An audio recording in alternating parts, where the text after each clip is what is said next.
ప్రార్థన చేసుకుందాం.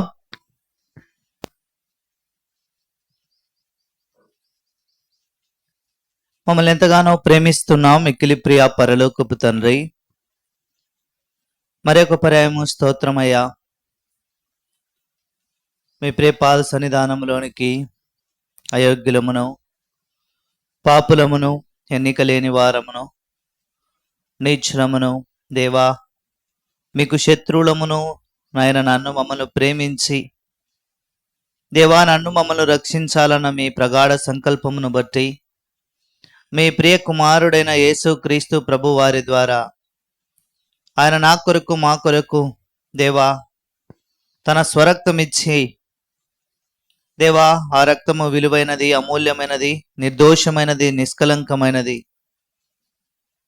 అటు రక్తమును ఎవరైతే దేవా నేను పాపిని నన్ను కరుణించుము, నా ప్రతి పాపమును కడుగుము అనే ఎవరైతే ఆ శిలువ రక్తము క్రిందికి వస్తున్నారో అటు వారంతా వారి పాపముల నుంచి వారు విడిపింపబడిన వారై దేవా మీరు వారికి అనుగ్రహిస్తూ వచ్చిన ఉచిత రక్షణ ద్వారా మీ సన్నిధానములోనికి మీరు నాకు మాకు ఇస్తూ వచ్చిన మీ ప్రవేశమును బట్టి కృతజ్ఞతాస్తుతి చెల్లిస్తున్నామయ్యా. దేవా అనేక పర్యాయములు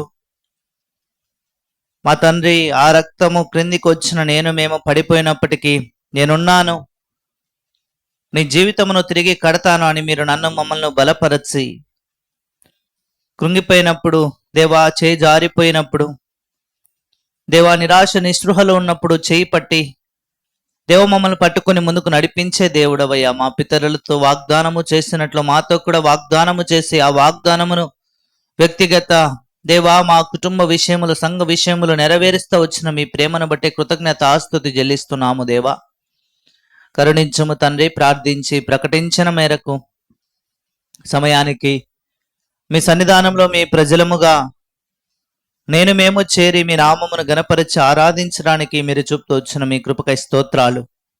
బలపరచుము దేవా. ఈ దినం జరుగుతూ ఉన్న ఈ యొక్క మీటింగ్ అంతట్లో మీరే తోడుగుండండి. పాటలు పాడేవారిని బలపరచుమయ్యా, వాయిద్యములు వాయించేవారిని బలపరచుము. సమస్తము మీ యొక్క నామ మహిమార్థమై పనిచేయలాగున సహాయము చేయండి తండ్రి. కరెంటును, మైక్ సిస్టమ్ను మీ స్వాధీనంలో ఉంచుకొనండి. పాటలు పాడేవారిని బలపరచుము, వాయిద్యాలు వాయించేవారిని బలపరచుము. దేవా వచ్చిన వారిని బట్టి స్తోత్రాలు. ఇంకను మీ యొక్క ఏర్పాట్లో రానైన వారిని మీరు త్వరపెట్టి నడిపించండి. మాకు కాదు యెహోవా, మాకు కాదు, మీ కృపా సత్యమును బట్టి మీ నామమునకే మహిమ ఘనత ప్రభావంలో ఆరోపించుకుంటున్నామయ్యా. ఆరాధన వర్తమానం ద్వారా నాతో మాతో మాట్లాడండి. బలవర్తమానం ద్వారా నాతో మాతో మాట్లాడండి. దేవా సరి చేయబడిన వారమై, చక్క చేయబడిన వారమై బల్లను సమీపించే దేవా అటువంటి మంచి హృదయమును మీరు నాకు మాకు అనుగ్రహించండి తండ్రి. చివరి ప్రార్థన, చివరి ఆశీర్వాదం వరకు మీ సన్నిధిని మాకు తోడుగుంచమని వందనములు చెల్లిస్తూ మమ్మల్ని మీ చేతికి అప్పగించుకుంటూ సహాయముకై వేడుతూ యేసుక్రీస్తు నామమున స్తుతించి ప్రార్థించడి బ్రతిమాలి వేడుచున్నాం తండ్రి. ఆమేన్.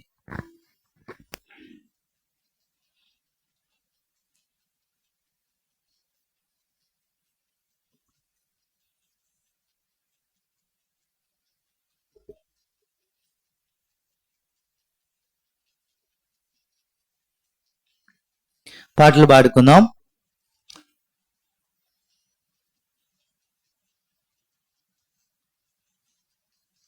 పాట సంఖ్య 523, సాంగ్ నెంబర్ 523.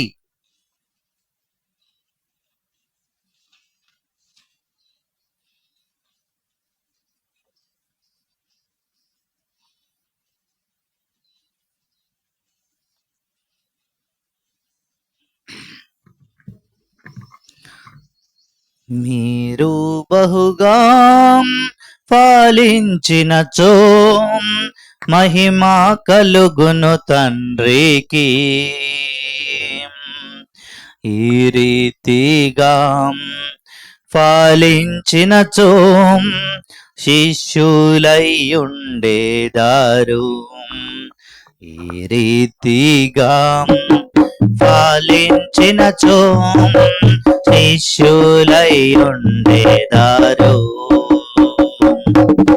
నీరు కట్టిన తోట ఊటావలే నీటి ఊటావలే ఉండేదారు నీరు కట్టిన తోటావలే నీటి ఊటావలే ఉండేదారు రామములో తృప్తినిచ్చి క్షేమముగా మిమ్ము నడిపించును బలపరచును నీ ఎముకలను అధికముగా ఫలించుడి అధికముగా ఫలించుడి మీరు బహుగా ఫలించినచో మహిమ కలుగును తండ్రికి ఈ రీతిగా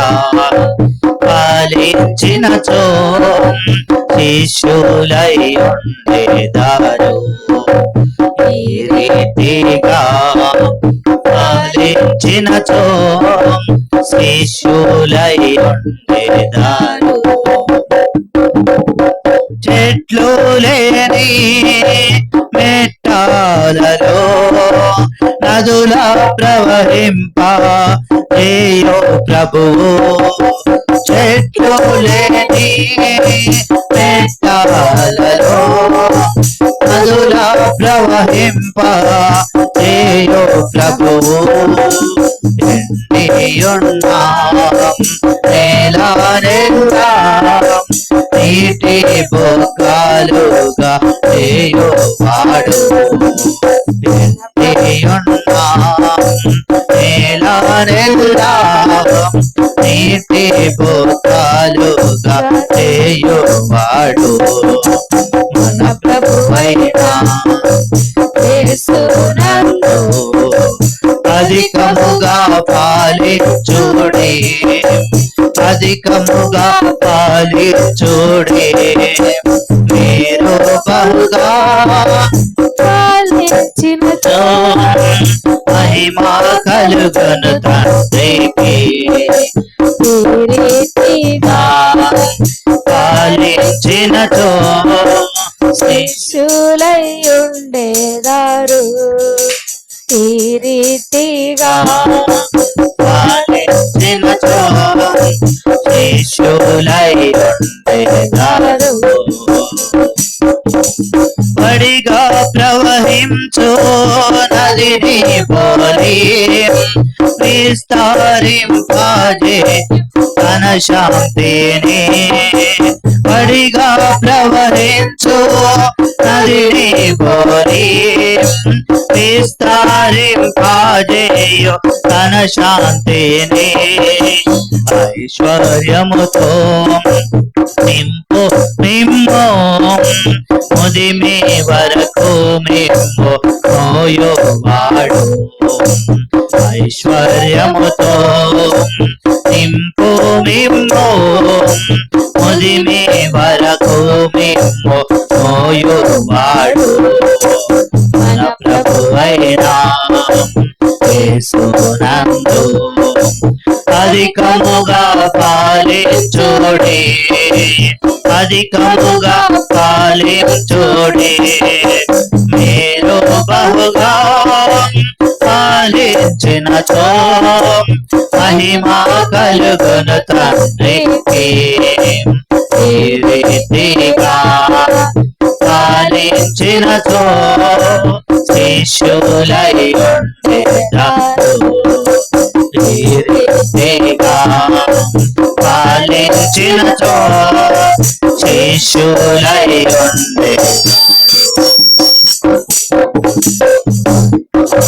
పాడేదరు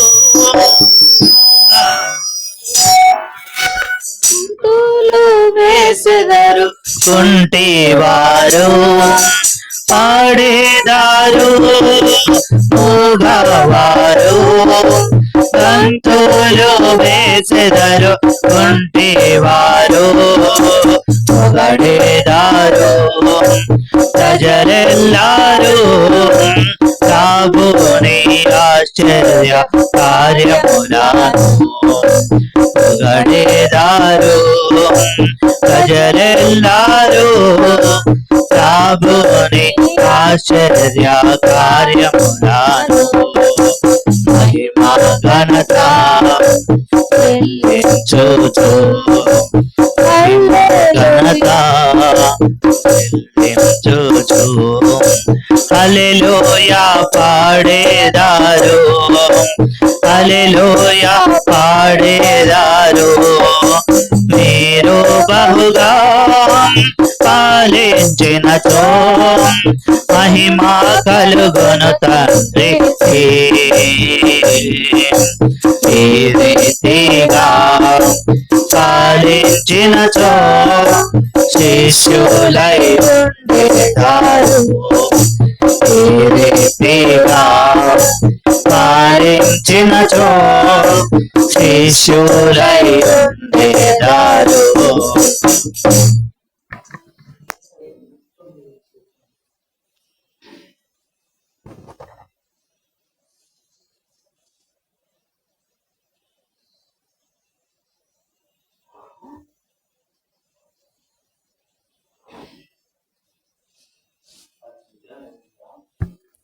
పాట సంఖ్య 525, సాంగ్ నెంబర్ 525.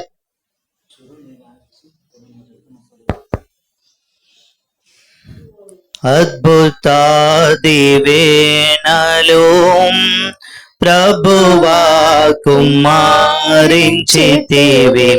నీదు ప్రేమ పారము ప్రభువా మాపై చూపితివి నీదు ప్రేమ పారము ప్రభువా మాపై చూపితివి మానవుని చేసినావు నీ సొంత రూపమునకు మానవుని చేసినావు నీ సొంత రూపమునకు నీకిష్టముగా బ్రతికి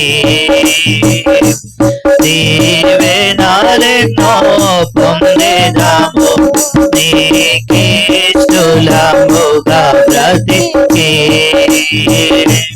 దీవెనలెన్నో పొందెదము అద్భుత దీవెనలు ప్రభువా పెంచితివి నీదు ప్రేమ పారము ప్రభువా మాపై చూపితివి నీదు ప్రేమ పారము ప్రభువా మాపై చూపితివి నూతన జన్మ వలన ఆశీర్వాదములు దొరికే నూతన జన్మ వలన ఆశీర్వాదములు దొరికే శాపమును దూరపరచి శాపమును శాపమును దూరపరచి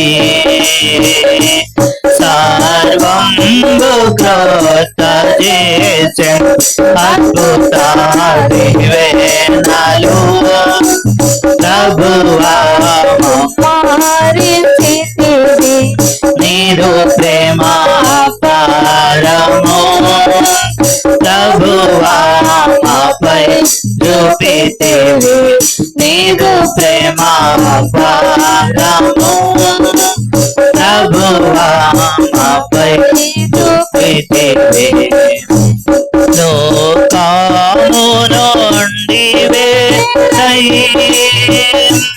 సిలువను మాయవలెను లోకము నుండి వేరై సిలువను మాయవలెను ప్రభు దీవించు స్వాస్థ్యమునుగా తుమెంతో అప్పుడే ప్రభు దీవించు స్వాస్థ్యమునుగా తుమెంతో అద్భుత దీవెనలు ప్రభువా కుమ్మరించితివి నీదు ప్రేమ అపారము ప్రభువా మాపై చూపితివి నీదు ప్రేమ అపారము ప్రభువా మాపై చూపితివి తన సుతులుగాను మెలిగి తన చిత్తమందు నిలచి తన సుతులుగాను మెలిగి తన చిత్తమందు నిలచి జీవజలమును పొంది దీవెనలెన్నో పొందేదాము జీవజలమును పొంది దీవెనలెన్నో పొందేదాము అద్భుత దీవెనలు ప్రభువా కుమ్మరించితివి నీదు ప్రేమ అపారము ప్రభువా మాపై చూపితివి నీదు ప్రేమ అపారము ప్రభువా మాపై చూపితివి ఆత్మీయముగా నడచి శారీర క్రియలను విడచి ఆత్మీయముగా నడచి శారీర క్రియలను విడచి ఆయన స్వరము వినుచు దీవెనలెన్నో పొందేదాము ఆయన స్వరము వినుచు దీవెనలెన్నో పొందేదాము అద్భుత దీవెనలు ప్రభువా కుమ్మరించితివి నీదు ప్రేమ అపారము ప్రభువా మాపై చూపితివి నీదు ప్రేమ అపారము ప్రభువా మాపై చూపితివి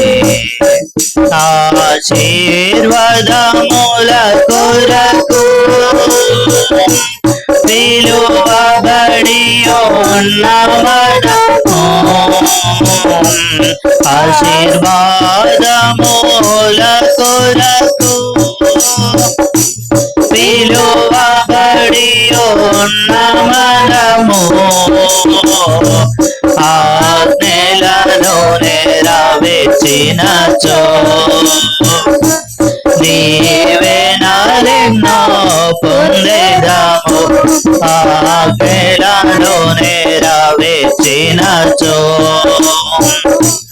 దీవెనలెన్నో పొందేదాము అద్భుత దీవెనలు ప్రభువా కుమ్మరించితివి నీదు ప్రేమ అపారము ప్రభువా మాపై చూపితివి నీదు ప్రేమ అపారము ప్రభువా మాపై చూపితివి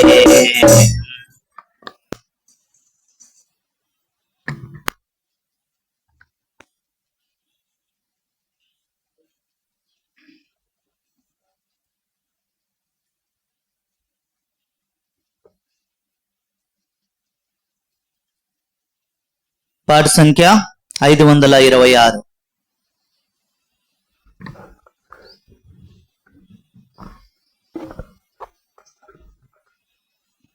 క్రీస్తుని చూచూచు సాగి వెళ్ళెదను సియోను యాత్రలో, లోకమున్ విడచి చేరుకుందును మహిమ దేశము. క్రీస్తుని అనుగ్రహములో సురక్షిత హస్తములలో, క్రీస్తుని అనుగ్రహములో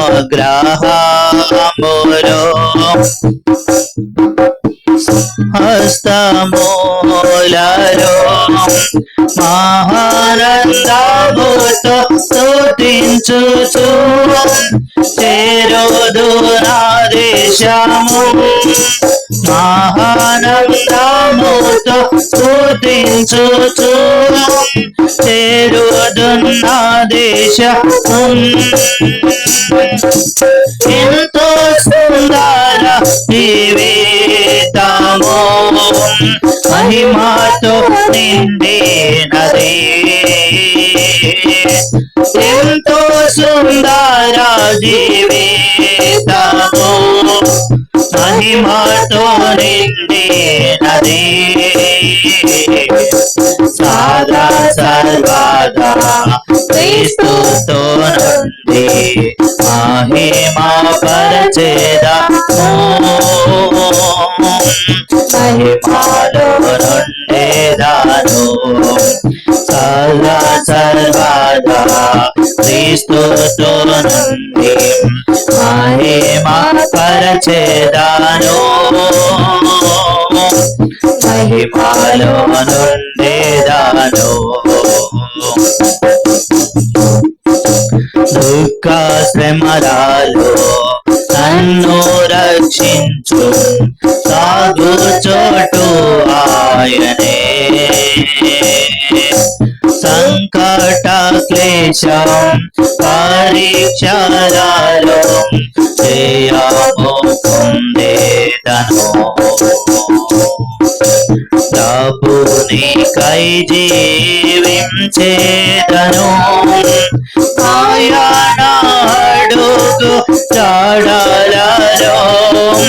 ప్రభునికై జీవించేదను, ఆయన అడుగు జాడలలో. ఆత్మ ప్రాణ శరీరములర్పించి ఆయనను సేవింతును. ఆత్మ ప్రాణ శరీరములర్పించి ఆయనను సేవింతును.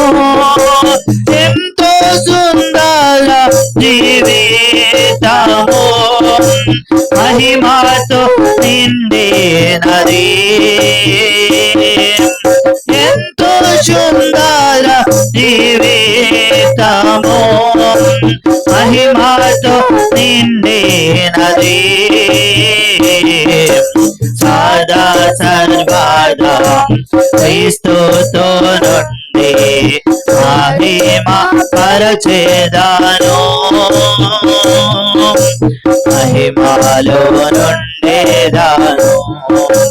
సదా సర్వదా క్రీస్తుతో నుండి మహిమ పరచెదను, మహిమతో నుండెదను. యాత్రికుడాను ఈ జగమంతా పరవాసినైతే నేను, స్వల్ప జీవితము భువి అందు గడిపి చేరుదున్నా దేశము. నాకై విజ్ఞాపనము చేయు మహాయాజకుడు యేసునితో, నాకై విజ్ఞాపనము చేయు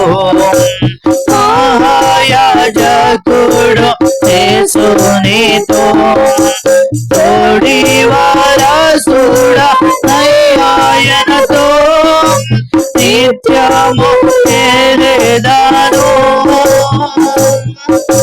తోడి వారసుడ ఆయనతో నిత్యము చేరేదాను ఎంతో సుందర జీవితము మహిమతో నిండినది ఎంతో సుందర జీవితము మహిమతో నిండినది సదా సర్వదా క్రీస్తుతో నుండి మహిమ పరచెదాము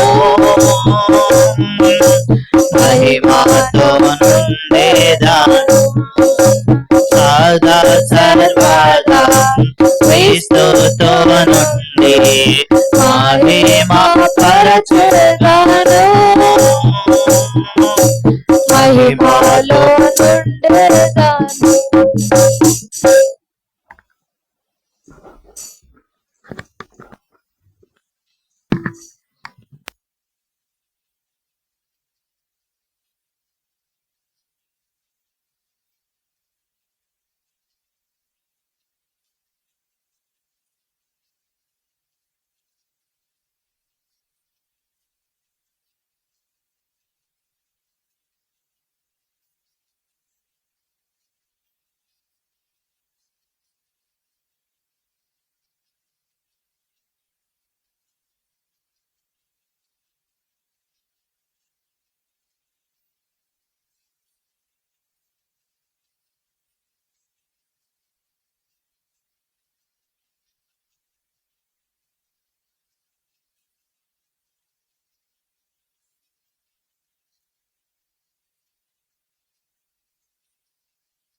ప్రభుని ఆరాధించక మునుపు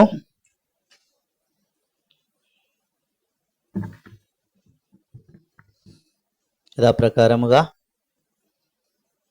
మనం ఏం ధ్యానిస్తూ ఉన్నాం? యోహాను సువార్త అదేనా? కాదు, ఏమనుకోండి, అది ఇచ్చాను ఆడంచున్నాను.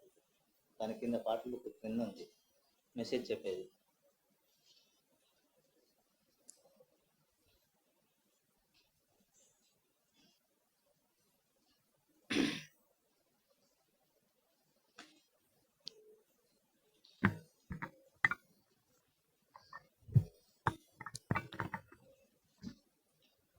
యథాప్రకారముగా మనము ధ్యానిస్తూ ఉన్న భాగమును మనము ధ్యానించుకొని తర్వాత మనం ప్రభును ఆరాధించుదాం. ఏం ధ్యానిస్తూ ఉన్నాం మనము? ఆది కాండము 22వ అధ్యాయము 17వ వచనం. Book of Genesis chapter 22 verse 17. Shall we read all together?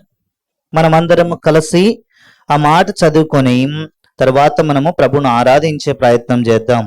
రండి, ఆది కాండము 22వ అధ్యాయము 17వ వచనం. నేను నిన్ను ఆశీర్వదించి ఆకాశ నక్షత్రముల వలెను సముద్ర తీరమందలి ఇసుక వలెను నీ సంతానమును నిశ్చయముగా విస్తరింపచేసెదను. నీ సంతతి వారు తమ శత్రువుల గవిని స్వాధీనపరచుకొందురు. ప్రభు ఈ మాట ద్వారా తిరిగి మనతో మాట్లాడునట్లు మోకరించి ప్రార్థన చేసుకుందాం.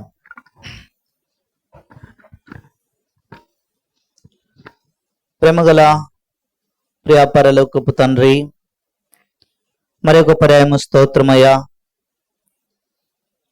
మీ ప్రియ పాద సన్నిధానములోనికి మీ ప్రజలముగా, మీ ప్రియ కుమారులముగా, ప్రియ కుమార్తెలముగా మీ సన్నిధానములోనికి చేరి దేవా, సంఘ వాగ్దానమును ఆధారము చేసుకొని కొన్ని మాటలు ఆరాధించడం కొరకై ధ్యానించబోతుండగా దేవా, మీరు మాతో మాట్లాడండి. పరము నుంచి మీరే కొంత అనుగ్రహించండి. మీ ప్రజల ఆత్మ సంబంధమైన ఆకలి దప్పికను మీరే తీరుస్తురండి అయ్యా. ఏ ఒక్కరు ఖాళీ హృదయంతో వెళ్లకుండా సహాయం చేయండి. అయ్యొక్క దాసున్నయ్యా, నన్ను కరుణించుము, నాలో మంచిదేది లేదు, నన్ను కడిగి నన్ను పవిత్రపరచుము. దేవా, కేవలము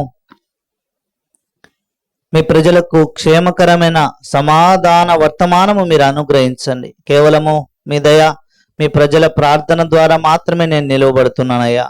నన్ను కరుణించుము దేవా.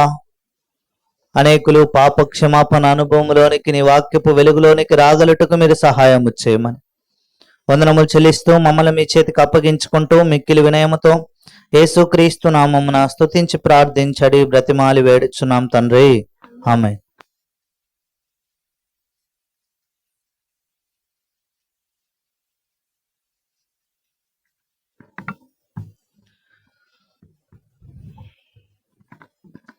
ఆది కాండము 22వ అధ్యాయము 17వ వచనం.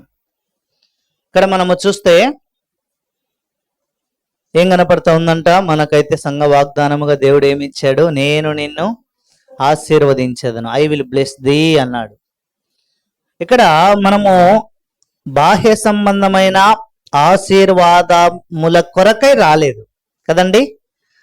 బాహ్య సంబంధమైన ఆశీర్వాదములను బట్టి ప్రతి మనుష్యుడు ఏం చేస్తారంట? దేవుణ్ణి స్తుతిస్తాడు. Not it's worship but it's a praise. కానీ నేనేమంటానంటే, ఈ యొక్క మాటను అనగా ప్రభువును ఆరాధించడం అంటే ఏంటంటే thanks giving along with adoration. కృతజ్ఞత భావము ప్లస్ ఏంటంట? ఆరాధన. కృతజ్ఞతంగా ఉంటామా మనము? కృతజ్ఞత జీవితము మనం కలిగి ఉండి ప్రభుని ఆరాధించాల. అప్పుడు ఆరాధన ఏం చేయబడుతుందంట? ఆది కాండం 8వ అధ్యాయము నోవాహు జీవితంలో జరిగినట్లుగా ఆ ఆరాధన ఏమవుతుంది? దేవుని సన్నిధానంలోనికి వెళ్తుంది. కనుక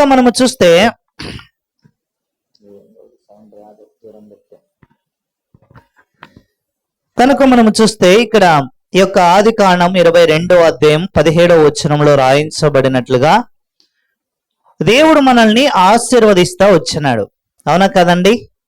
దేవుడు మనల్ని ఏం చేస్తా వచ్చాడంట? ఆశీర్వదిస్తా వచ్చాడు. అయితే ఇవి బయటికి కనపడే ఆశీర్వాదాలు కావు. నేను మరలా చెప్తున్నాను, ఇవేంటంట? బయటికి కనపడే ఆశీర్వాదాలు కావు. బయటికి కనపడే ఆశీర్వాదాల కొరకై మనం దేవునికి ఏం చేస్తాం? స్తుతి చెల్లిస్తాం. మరి బయట మనకు కనపడని ఆశీర్వాదములు ఏమున్నాయి? దేవుడు నిజంగా నన్ను ఆశీర్వదించాడా అని చూస్తే మనము దేవుడు మనకు 3 గొప్ప ఆశీర్వాదాలను ఇస్తా వచ్చినాడు. ఎన్ని ఇచ్చాడంట? 3 ఆశీర్వాదాలు ఇచ్చాడు. అయితే ఈ ఆశీర్వాదములు దేవుడు మనకి ఇస్తా ఉన్న సందర్భములో హెబ్రీలకు రాసిన పత్రిక అలాగే ఫిలిప్పీలకు రాసిన పత్రికలో ఒక మాట ఉంటది. ఫిలిప్పీలకు రాసిన పత్రికలో ఏం మాట ఉంటదంటే, ఆయన తన్ను తాను ఏం చేస్తా వచ్చినాడంట? తగ్గించుకోనేను అన్న మాట ఉంటది కదండి. Shall we turn our Bibles book of Philippians, ఫిలిప్పీలకు రాసిన పత్రిక 2వ అధ్యాయము, ఫిలిప్పీలకు రాసిన పత్రిక 2వ అధ్యాయము 7వ వచనం. Book of Philippians chapter 2 verse 7. మనుషుల పోలికగా పుట్టి 8వ వచనం చివరి భాగం చదవండి అమ్మ. 8వ వచనం చివరి భాగం. తన్ను తాను ఏం చేస్తా వచ్చాడంట? తగ్గించుకోనేను. మనం ఏం చేస్తాం సాధారణంగా? మనం ఏం చేస్తాం? దేవుడే నీకు నాకు ఆశీర్వాద కారణముగా ఆయన చేయబడటం కోసమై ఆయన తను తాను ఏం చేస్తా వచ్చాడంట? తగ్గించుకుంటా వచ్చాడు. చాలా మంది అడుగుతారు అనమాట, ఏమన్నా దేవుడు నన్ను ఆశీర్వదించడం లేదే అంటే మనలో ఏముండదు? తగ్గింపు ఉండదు. బైబిల్లో ఒక మాట ఉంటది, నాశనమునకు ముందు ఏమొస్తుందంట? గర్వం వస్తుందంట. పడిపోటకు ముందు ఏమొస్తుందంట? అహంకారమైన మనస్సు వస్తుందంట. సామెతల గ్రంథంలో రాయించబడతా వచ్చింది. కాబట్టి నాశనమునకు ముందు గర్వమును, పడిపోటకు ముందు అహంకార మనస్సు కదా.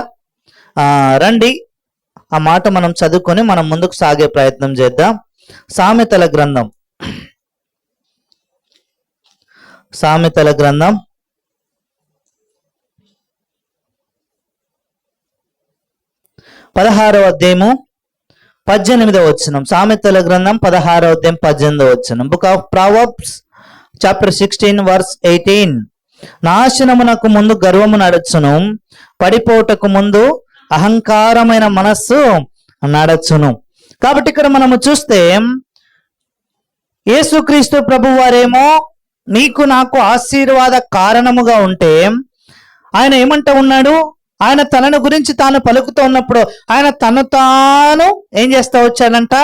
తగ్గించుకొనెను. అంటే తగ్గింపు అంటే ఏంటి? తగ్గింపు అంటే ఏంటి తెలీదా? తగ్గింపు అంటే తక్కువ వానిగా చేసుకోవడం. ఆయన తగ్గింపు గురించి మనకు అర్థం అవ్వాలంటే సాధారణంగా అర్థం అవ్వదు. బాహ్యంగా ఒకసారి మరలా ఆయన స్వారూప్యమును గురించి మనం ఆలోచన చేస్తే ఆయన ఎంతగా తగ్గించుకున్నాడు అన్నది మనం అర్థం చేసుకోగలిగితే అప్పుడు దేవుడు తనను తాను ఎంత తగ్గించుకున్నాడు సులభంగా అర్థమవుతుంది కదండి. బైబిల్లో దేవుని యొక్క పరిచయం ఇలాగుంది. ఏంటంట? ఆకాశము నా సింహాసనము, భూమి నా పాదపీఠము అని రాయించబడింది బైబిల్లో. అయితే యేసుక్రీస్తు ప్రభువు వారు జన్మించినప్పుడు ఆయన సైజ్ ఎంత ఉందంట? సాధారణంగా ఒక శిశువు జన్మించినప్పుడు 1.5 అడుగో లేదా 1 అడుగో ఎలా ఉంటాడు అలాగే ఆయన ఏమైనాడంట? ఉండిపోతా వచ్చాడు. అంతేకాదు దేవుని యొక్క గొప్పతనమును గురించి మనము చూస్తే అయా సముద్రములోని నీళ్లను ఇంక చేసిన వాడు ఎవడు అని అన్నాడు. ఎవరంటే ఇంక చేసింది? ఆయనే. మనమంట అయ్యా పసిఫిక్ ఓషియన్ ఇప్పటికి ఎన్ని మీటర్లు ఉందో అందాజుగా 3 కిలోమీటర్ల పైన ఉంటదేమో అని చెప్పేవాళ్ళు ఉంటే ప్రభు ఏం చేస్తూ ఉన్నంట? అన్ని సముద్రంలోని నీళ్ళు దేంతో ఆయన పక్కకేస్తున్నాడంట? పొడి చెట్టుతో ఏం చేస్తూ ఉన్నంట? సముద్రపు నీళ్ళన్నీ ఏం చేస్తూ ఉన్నాడు? ఆయన పారవేస్తూ ఉన్నాడు. కాబట్టి మనము చూస్తే ఆయన మనకు ఆశీర్వాద కారణముగా చేయబడతా వచ్చినాడు. తగ్గింపు. ఆయన తనను తాను తగ్గించుకుంటూ వచ్చాడు కదా. రండి, దేవుడు మనకు 3 ఆశీర్వాదాలను దేవుడు మనకు అనుగ్రహిస్తూ వచ్చాడు. రండి, ఒక దాని వెంబడి మనము మరి ఒకటి ధ్యానిస్తూ ముందుకు సాగే ప్రయత్నం చేద్దాం. రండి, 2 కొరింథీయులకు రాసిన పత్రిక 5వ అధ్యాయము 21వ వచనం. Book of 2 Corinthians chapter 5 verse 21. Book of 2 Corinthians chapter 5 verse 21. ఎందుకనగా మనం ఆయన యందు దేవుని నీతి ఎగునట్లు పాపమెరుగని ఆయనను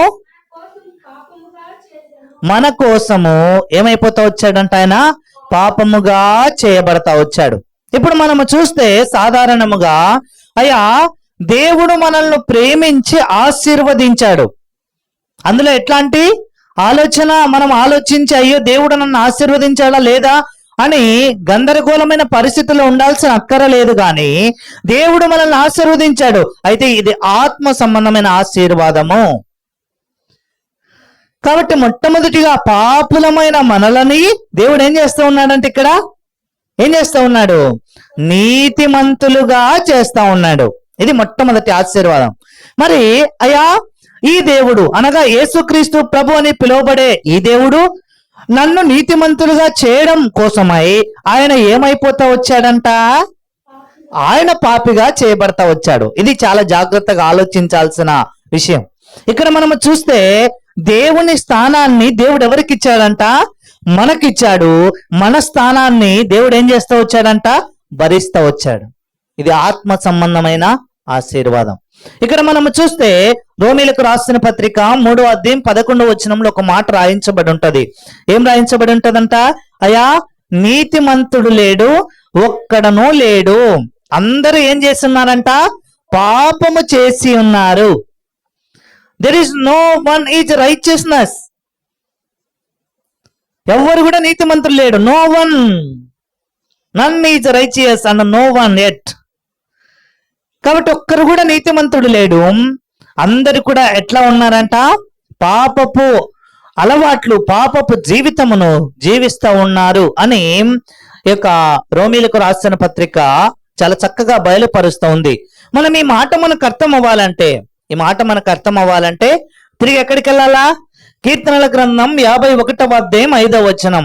అక్కడ కీర్తనాకారుడైన దావీదు అంటూ వచ్చాడు. ఏమన్నాడండి దావీదు? అయ్యా నేను ఎక్కడ పుట్టి ఉన్నాను? అయ్యా నేను పాపములో పుట్టి ఉన్నవాడను, పాపములోనే నా తల్లి నన్ను ఏం చేసిందంట? గర్భము ధరించిన. కాబట్టి జన్మతః పాపం అంటే ఇదే. ప్రతి మనుష్యుడు తన జీవితము పాపముతో ఆరంభించబడతా వచ్చింది. మనము చేస్తూ ఉన్న దేవునికి విరోధమైన కార్యములు ఏమైతే ఉన్నాయో అవన్నీ ఏంటంట? క్రియా సంబంధమైన పాపాలు. ఏంటంట? క్రియా సంబంధమైన పాపాలు. కాబట్టి మనము చూస్తే జన్మ పాపము, అలాగే రెండవది ఏంటంట? కర్మ పాపము. ప్రతి మనుష్యుడు జన్మించడంతోనే పాపం వస్తూ ఉంది. అలాగే తాను చేస్తా ఉన్న క్రియలను బట్టి, ఆ మాట మనకు అర్థం అవ్వాలంటే అదే 3వ అధ్యాయము 10, 11, 12 రోమీలకు రాసిన పత్రికలో అక్కడ ఏం రాయించబడతా వచ్చిందంట? దేవుడు ఎవరో వెదకని వారు ఉన్నారంట కదండి. రండి ఆ మాట చదువుకుందాం. 3వ అధ్యాయం రోమీలకు రాసిన పత్రిక, రోమీలకు రాసిన పత్రిక 3వ అధ్యాయము 11వ వచనం.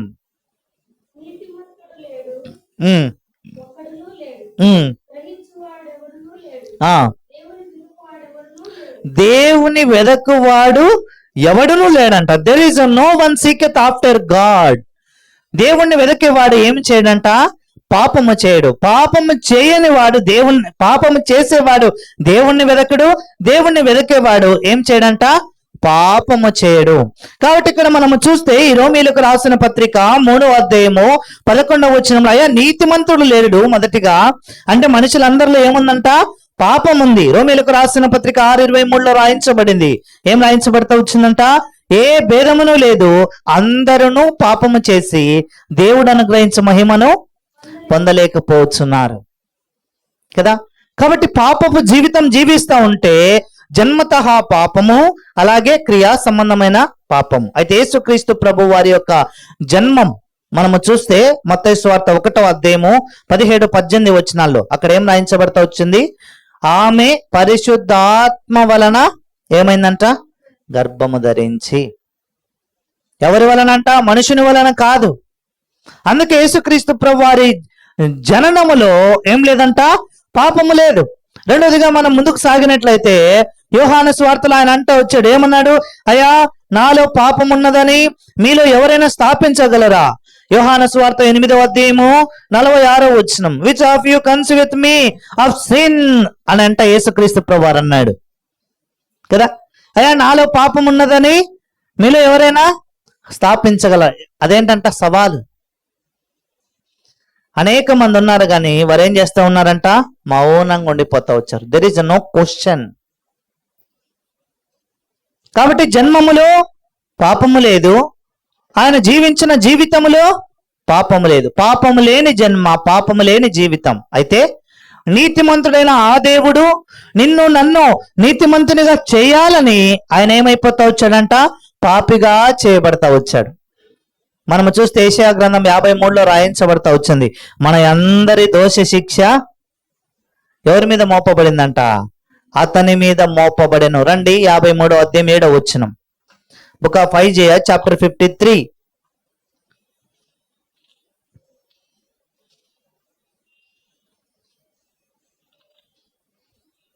యెషయా గ్రంథం 53వ అధ్యాయము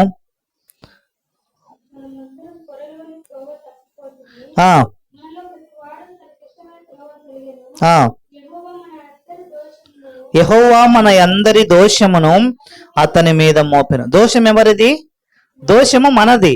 మోపబడింది ఎవరి మీద అంట?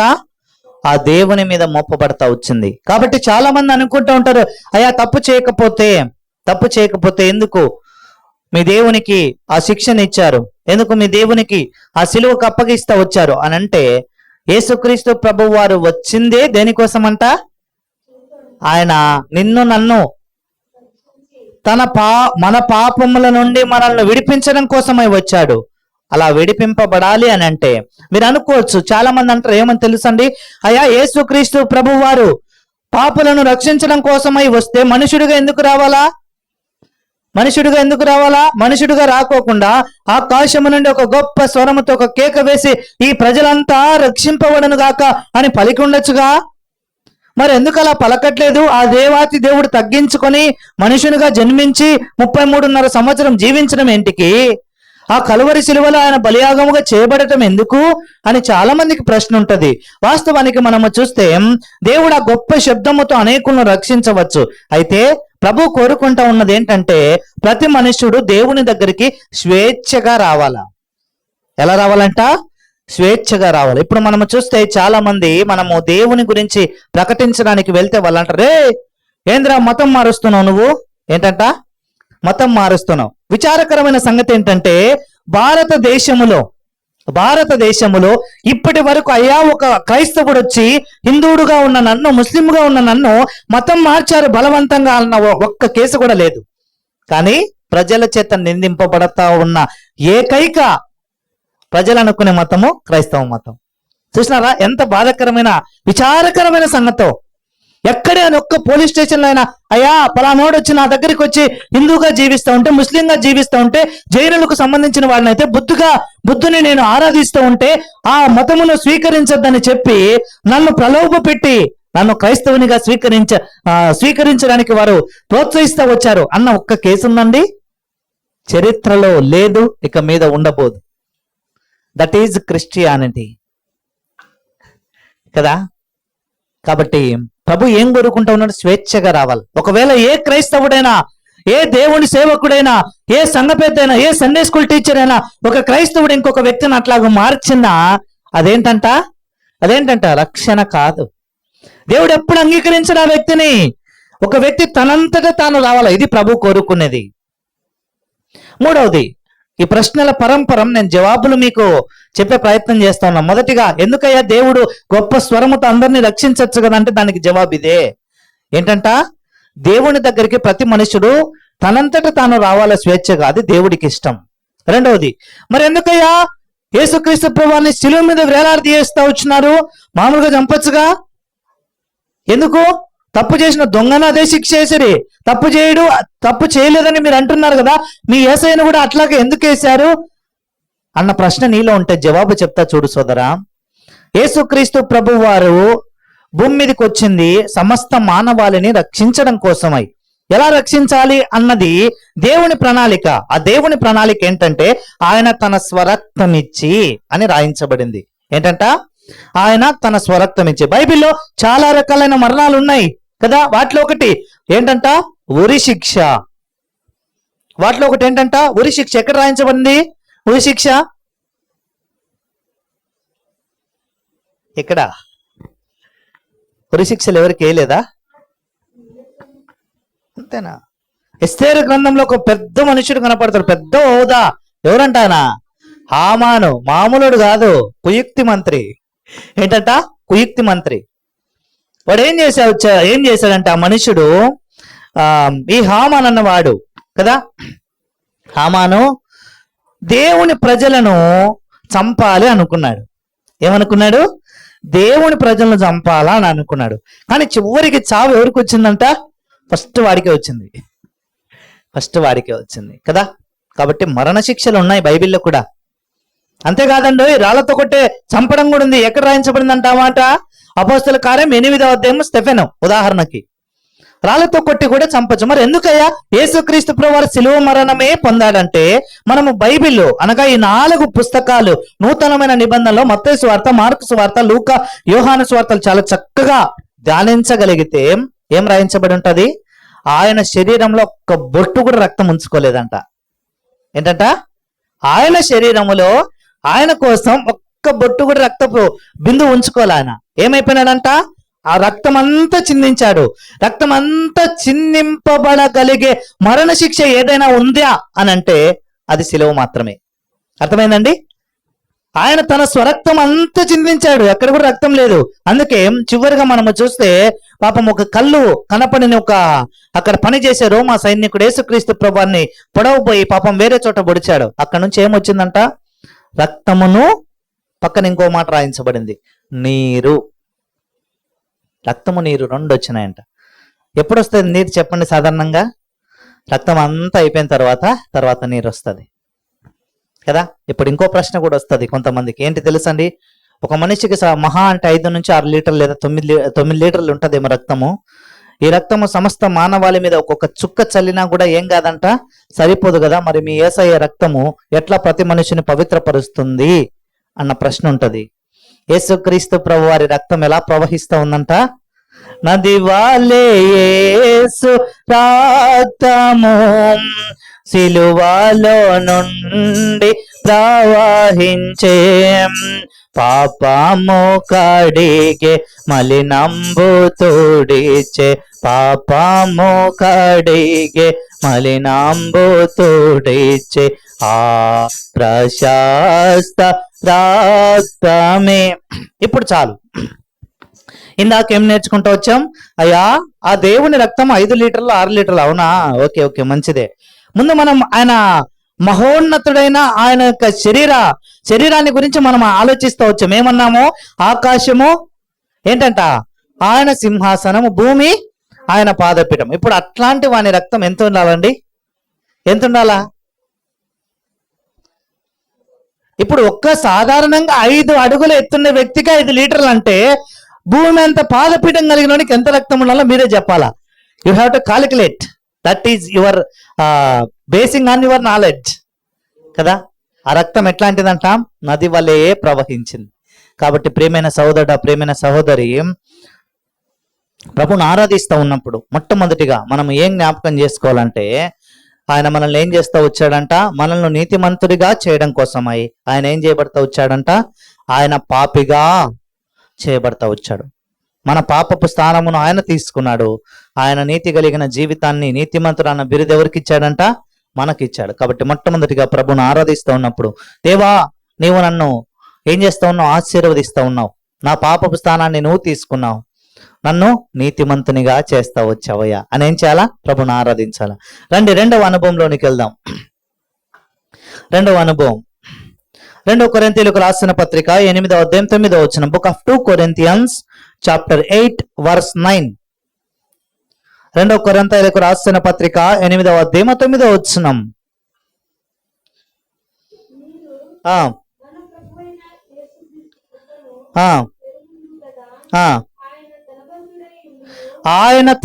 ఆయన ధనవంతుడై ఉండియో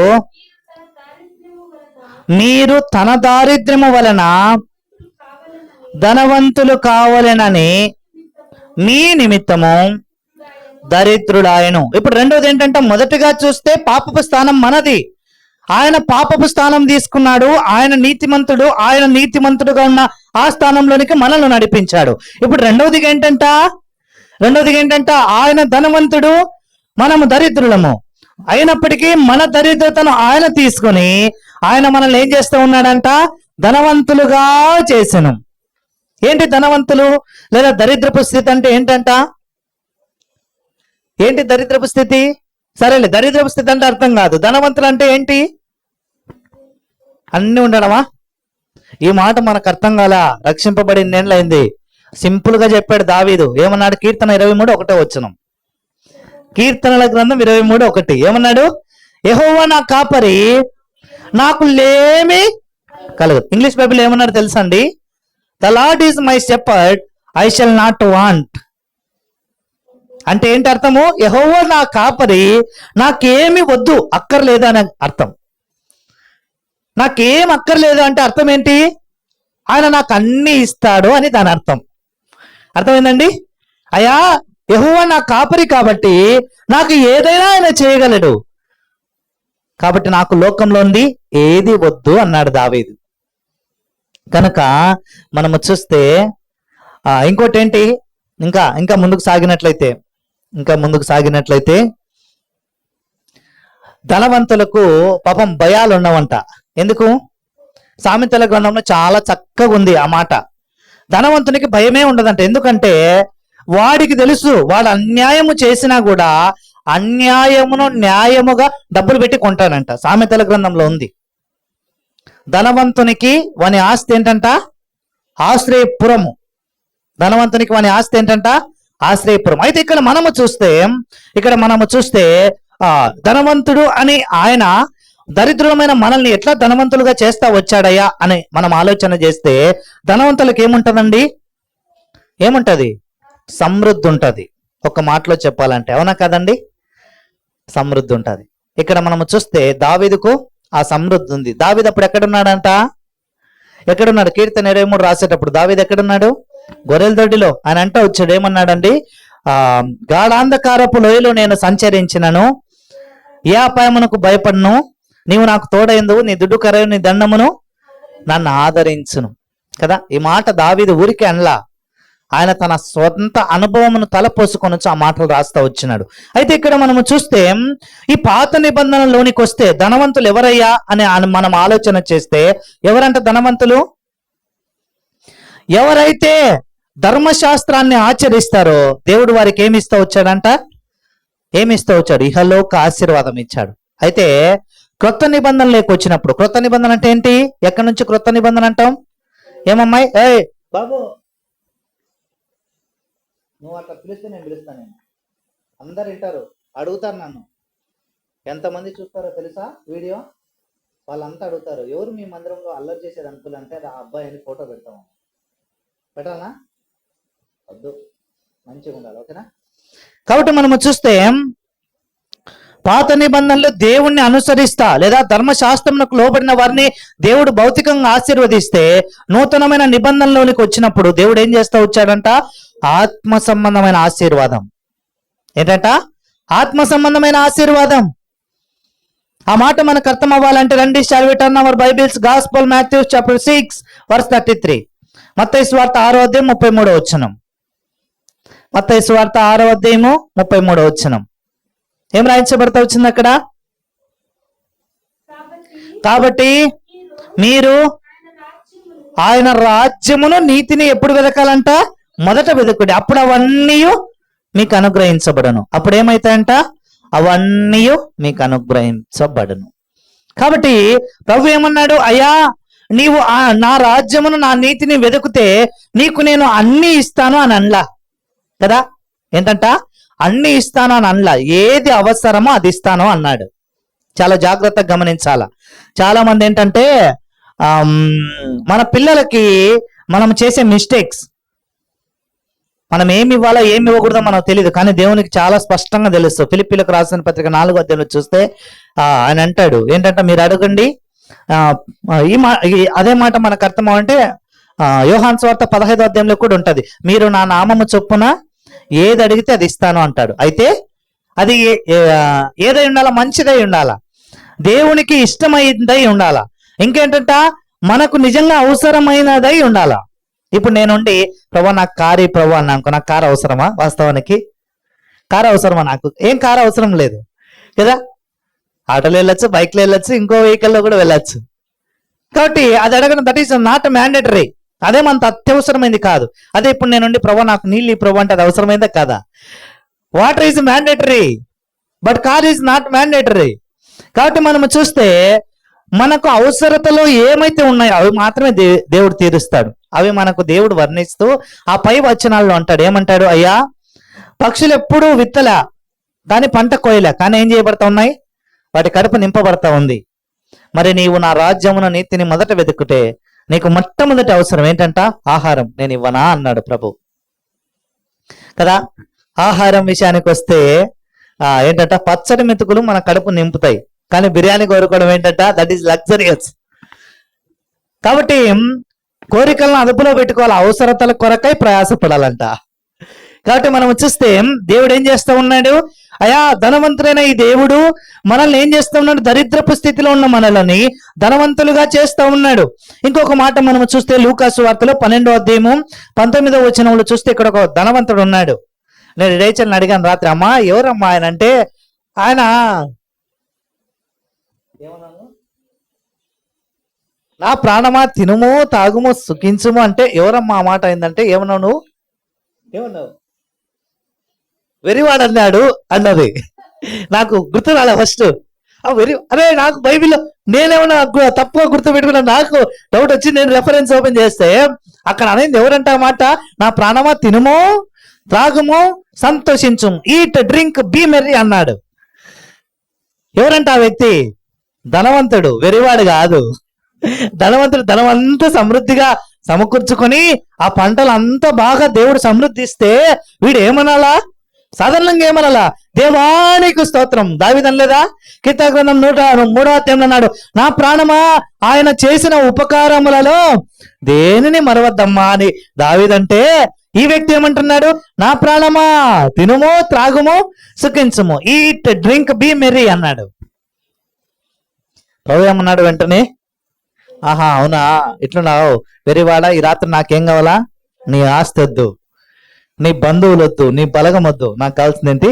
నీ ప్రాణం. అయిపోయి నీకు ఒక విషయం చెప్పమంటారండి, ఆస్తి కోసము లేని బంధువులు వస్తారు. మా అవ్వ వాళ్ళు నేను చిన్నప్పుడు ఉన్నప్పుడు నాకు అర్థం అవ్వడం కోసమే ఒక మాట చెప్పేది మా పెద్దవ్వ. ఏమంటదంటే, అరే బెల్లం ఉన్నప్పుడే చుట్టూ ఈగలు ఉంటాయిరా అనేది. అంటే ఏంటి తెలుసా? ఏంటి? మనం బాగా సంపాదించినాం అనుకో, సంపాదించినోడు తినలేడు. మరలా చెప్తా, సంపాదించినోడు పొరపాటున కూడా తిండు. నాయన సంపాదించాను కొడుకు అయిపోగొడతాడు, కొడుకు సంపాదించాను అనుకో వాని తర్వాత వచ్చాడు అయిపోగొడతాడు. అంతే, అట్లే ఉంటాయి జీవితాలు. చాలా తక్కువ నిలబెట్టుకునేవాళ్ళు. కాబట్టి ఇక్కడ చూస్తే ఆ ధనవంతులకు ఏముండదంట? భవిష్యత్తును గురించిన భయం ఉండదు. ఎందుకు? కరువు రాని కరోనా రాని ఏమొచ్చినా సరే ధనవంతులు ఏమన్నా చచ్చిపోయినారా? చచ్చిపోయినారు. కానీ ఎక్కువ శాతం ఆక్సిజన్ సిలిండర్లు ఇంట్లోనే పెట్టుకున్నారు. వాళ్ళే ఆక్సిజన్ మిషన్లే తెచ్చి పెట్టుకున్నారు. ఎందుకు? నేను బతుకుతే సలరనైనా అని. అవునా కదా? మళ్ళాంటి అయితే ఏం చేస్తాం? హాస్పిటల్ పోవాలా, ఏదో హాస్పిటల్లో బెడ్ ఉంటే పణ పెడతారు, లేకపోతే కనుక బయటికి తోలేస్తారు. అవునా కదండి?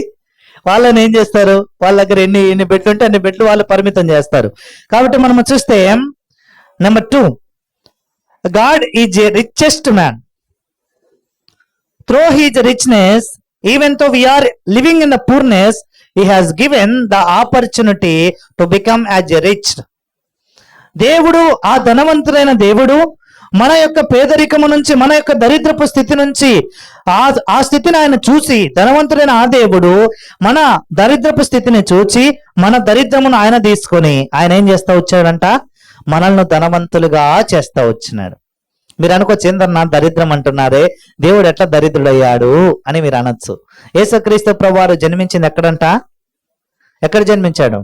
పశువుల పాకలో. పశువుల పాకలో సాధారణంగా ఏ ఒక్క వ్యక్తి అయినా బైబిల్ అంతట్లో పరుండబెట్టినట్టు చూస్తామా మనము? బాబు, యేసుక్రీస్తు ప్రభువారు ఎక్కడ పరుండబెట్ట వచ్చినాడంట?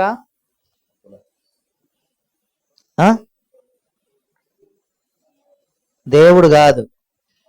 క్లోజ్ చేసి విను. విను. యేసుక్రీస్తు ప్రభువారు ఎక్కడ పరుండబెడతా వచ్చినాడంట? మీకే అందరికీ, ఆ పిల్లోనికే కాదు, పశువుల తొట్టిలో కదా. యేసుక్రీస్తు ప్రభువారు పశువుల తొట్టిలో. బైబిల్ అంతట్లో ఏ వ్యక్తి అయినా సరే పశువుల తొట్టిలో పరుండబెట్టబడిన రాయించబడిందా? లేదు. ఎవరి జన్మ గురించి కూడా లేదు. నాకు తెలిసి లాజరు జన్మ చాలా దరిద్రమైన జన్మ బైబిల్ అంతట్లో కదండి. కానీ లాజరు జన్మ గురించి మనకు రాయించబల్లా. కనుక మనం చూస్తే, రెండోదిగా చూస్తే యేసుక్రీస్తు ప్రభువారు ఆ కలువరి శిలువలో రేలాడదీయబడతా వచ్చినాడు. పై వస్త్రం కూడా తీసేసినాడు కదా. కాబట్టి దేవాతి దేవుడు ఒక నోటి మాట చేత సర్వ సృష్టిని కలగజేసిన ఆ దేవుడు ఏమైపోతా వచ్చాడంట? వస్త్రహీనుడుగా చేయబడతా వచ్చినాడు. ఇది దరిద్రపు స్థితి. ఆయన మనల్ని ధనవంతులుగా చేయడం కోసమై ఆయన ఏం చేస్తా వచ్చాడంట? దరిద్రుడుగా చేయబడతా వచ్చాడు. ఇప్పుడు అందరికీ ప్రశ్న ఉంటుంది, అన్న మనం ధనవంతులం అని చెప్పుకుంటున్నాం కదా, యాడుందన్న లెక్క, ₹1 కోటి ఉందని నీ అకౌంట్లో అని అడగచ్చు. ప్రశ్న సాధారణంగా వస్తుంది ఇది. అయితే నేను ముందే చెప్పాను, ధనవంతులకి వారి భవిష్యత్తు గురించి బాధ ఉండదు. ఒక క్రైస్తవుడు యేసుక్రీస్తు ప్రభు వారి యందు విశ్వాసం ఉంచితే వాడి భవిష్యత్తులో భయం ఉండదు. భయం ఉంటుందా? భయం ఉండదు. బెస్ట్ ఎగ్జాంపుల్ ఏలియా జీవితంలో 3.5 సంవత్సరం కరువు చూసినాడు. భయపడినాడా? చాలా మంది చచ్చిపోయి ఆ శవాలు, ఆ ఎముకలన్నీ కనపడుతూ ఉంటే అయినప్పటికీ కూడా ఏలియా పోషింపబడతా వచ్చాడు. This is what the future trust అంటే ఏంటి? భవిష్యత్తును గురించిన ఒక నమ్మకం ఇవ్వడమే, అదే ధనవంతపు జీవితము. నేను రక్షింపబడినాను అనుకో, నా తర్వాత తరంకి నేను ఎవరిని పరిచయం చేస్తా? ఎవరిని పరిచయం చేస్తా? దేవుని పరిచయం చేస్తా. అయ్యా, అరే బిడ్డ, నన్ను రక్షించింది నా యేసయ్య, నీవు కూడా యేసయ్యందు విశ్వాసం ఉంచితే నీ బ్రతుకు మార్చబడుతుంది, నీ జీవన శైలి మార్చబడుతుంది, నీ హృదయం మార్చబడుతుంది. నీవు చచ్చిపోతే నాతో కూడా ఎక్కడ ఉంటావు? నేను పరలోకంలో ఉంటా, నువ్వు కూడా నాతో కూడా ఉండటానికి అవకాశం ఉంటది. ఒకవేళ నీవు రక్షింపబడలేదా, ఎలా ఉంటదంట? ఇలా ఉంటది పరిస్థితి అని చెప్పటమే. భయం ఉంటదా భవిష్యత్తును గురించి? అయ్యో ప్రభా, నేనేమో రక్షింపబడిన నా కొడుకు ఉండదు. అబ్రహాము నడిచిన మార్గమునే ఎవరు ఎంచుకున్నారంట? అబ్రహాము కుమారుడు. ఏం పేరు మాయ్? అబ్రహాము కొడుకు పేరు ఏం పేరు? మా అబ్బ పేరే నాకు గుర్తులేదు. నువ్వు మళ్ళా భలే చెప్తావు అంకుల్. మా అబ్బ పేరు మా అమ్మని అడిగి చెప్తా ఉండంటావు నువ్వు. బా పర్లేదు, బాగా గుర్తు పెట్టుకున్నావు. ఏం పేరంట? ఇస్సాకు కదా. అబ్రహాము కొడుకు ఇస్సాకు. అబ్రహాము ఏ మార్గంలో నడిచాడో ఇస్సాకు అదే మార్గము. ప్రభు అనుమతిస్తే అబ్రహాం ఇస్సాకుల జీవితం ఒకవేళ ఇదే కాన్సెప్ట్ లో దేవుడు నాకు అనుగ్రహిస్తే, అబ్రహాము ఒకంత ఆశీర్వాదం అయితే ఇస్సాకు ఎన్నింతలంట? రెండింతల ఆశీర్వాదం. కాబట్టి మనము చూస్తే రెండవది ఏంటంట? మనము దరిద్రులము, మన కోసం ఆయన దరిద్రుడుగా చేయబడినాడు. ధనవంతుడైన ఆ దేవుడు ఇప్పుడు ఆ ధనం ఆయనలాగా మనల్ని దేవుడు ఏం చేస్తూ వచ్చాడంట? సిద్ధపరిచాడు. కాబట్టి మొదటిగా ఏంటంట? పాపులమైన మనల్ని నీతిమంతులు చేశాడు. రెండవది దరిద్రులమైన మనల్ని ధనవంతులు చేశాడు. మూడవది చివరిది, ఇది చెప్పి ముగిస్తా. మూడవది ఏంటంట? శాపగ్రస్తులమైన మనలని దేవుడు ఆశీర్వాద కారణంగా చేశాడు. రండి, గలతీయులకు రాసిన పత్రిక 3వ అధ్యాయం 13-14 వచనాలు త్వరగా. Book of Galatians chapter 3 verse 13 and 14. Book of Galatians chapter 3 verse 13 and 14.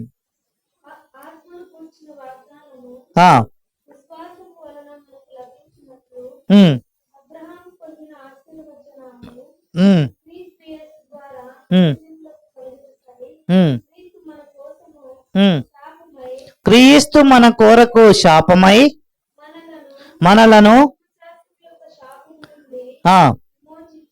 విమోచించెను. మనల్ని ఏం చేస్తూ ఉన్నాడంట?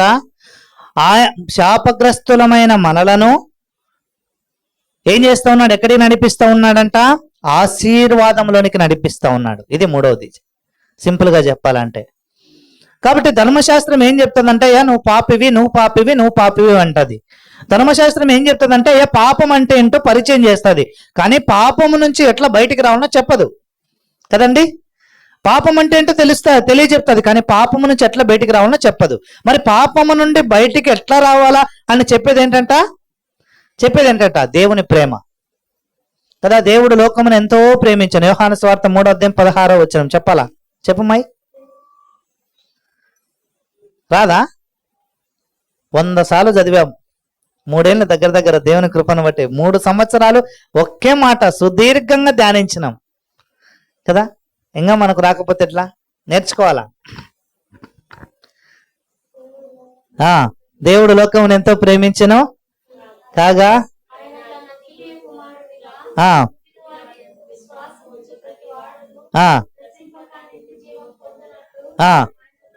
ఇద్దరేనా? మిగిలిన లేంది?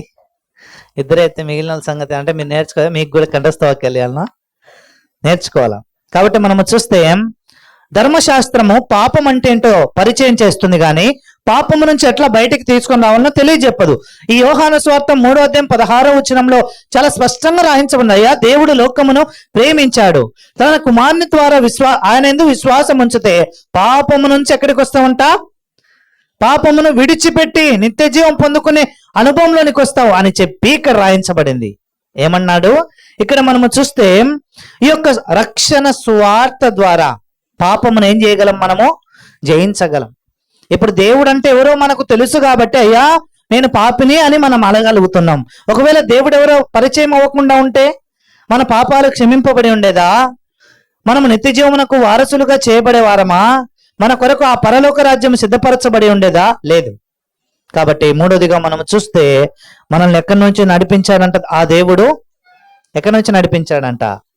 శాపము నుంచి ఎక్కడికి? ఆశీర్వాదం. ఇప్పుడు మూడు మాటలు చెప్తుంది ఆమె. ఏమేమి విన్నావో చెప్పు. ఇప్పుడు ఏమేమి విన్నావు? మూడు మాటలు చెప్పినా. ఏమేం చెప్పినా? అందుకే నిద్రపోకూడదు. అర్థమైందా? ఆ? సరే పలకండి. మొదటిగా దేవుడు ఆ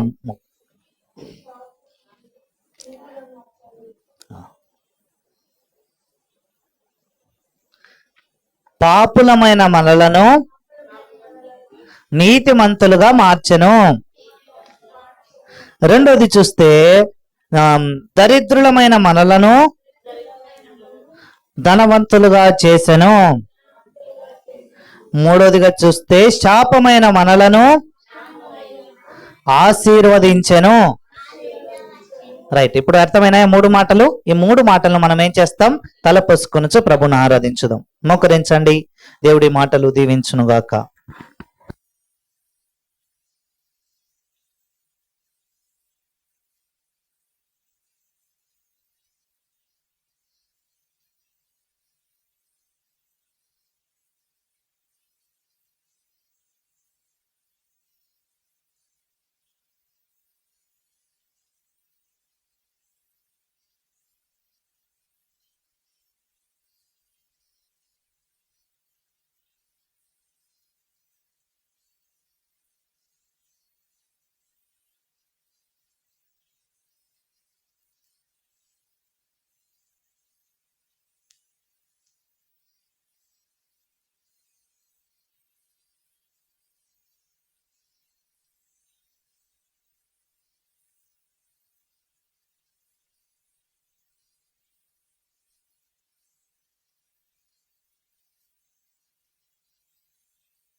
పాట పాడుకుందాం. పాట సంఖ్య 192.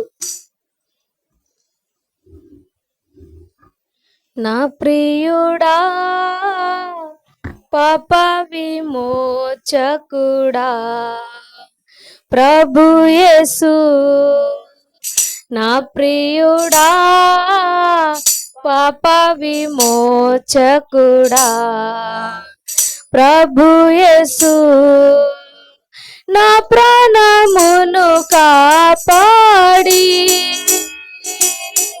నూతన బలము సాగేను, నా ప్రాణమును కాపాడి నూతన బలము సాగేను. స్తుతి గీతములతో ఆరాధించేదాము ఎల్లప్పుడు, స్తుతి గీతములతో ఆరాధించేదాము ఎల్లప్పుడు.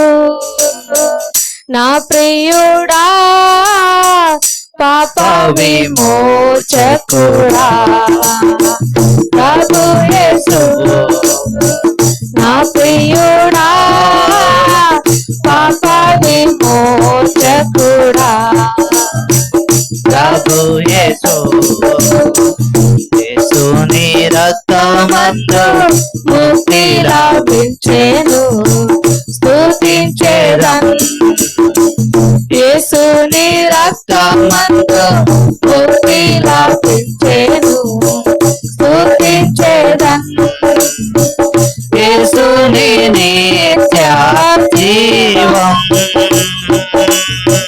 పొందేదాము నిశ్చయం. యేసుని నిత్య జీవము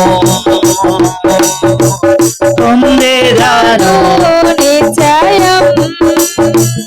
యేసు నాకేనా స్తుతి సుమములు సుమధురం, యేసు నాకేనా స్తుతి సుమములు సుమధురం. నా ప్రియుడా పాప విమోచకుడా ప్రభు యేసు, నా ప్రియుడా పాప విమోచకుడా ప్రభు యేసు.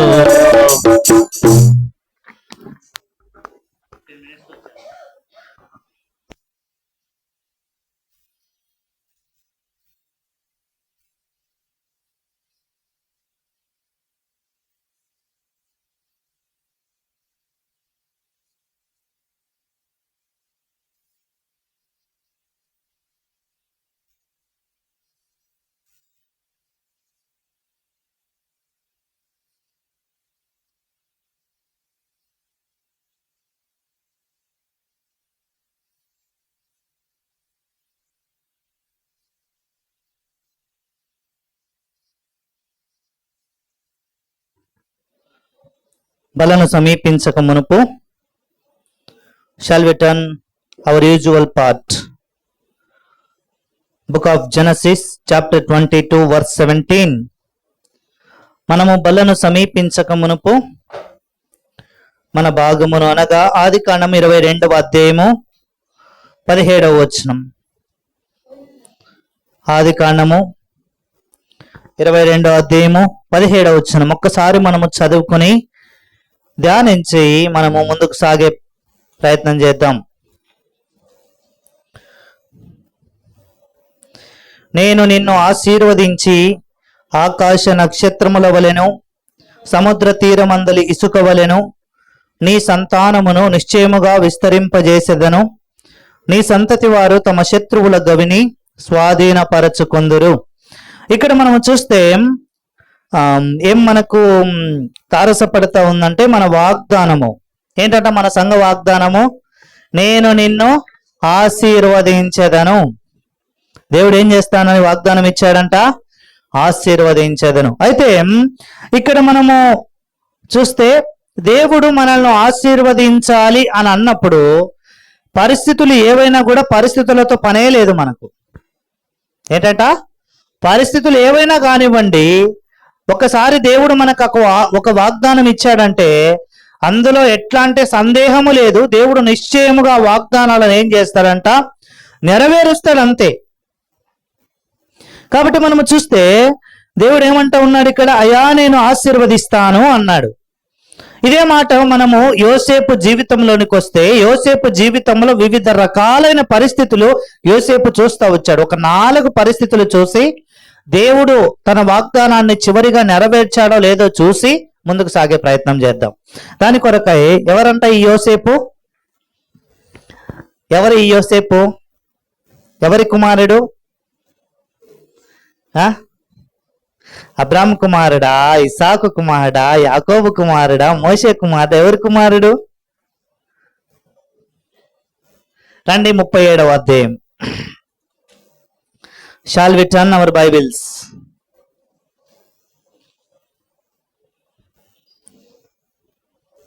37వ అధ్యాయం 2వ వచనం. యాకోబు వంశావళి ఇది.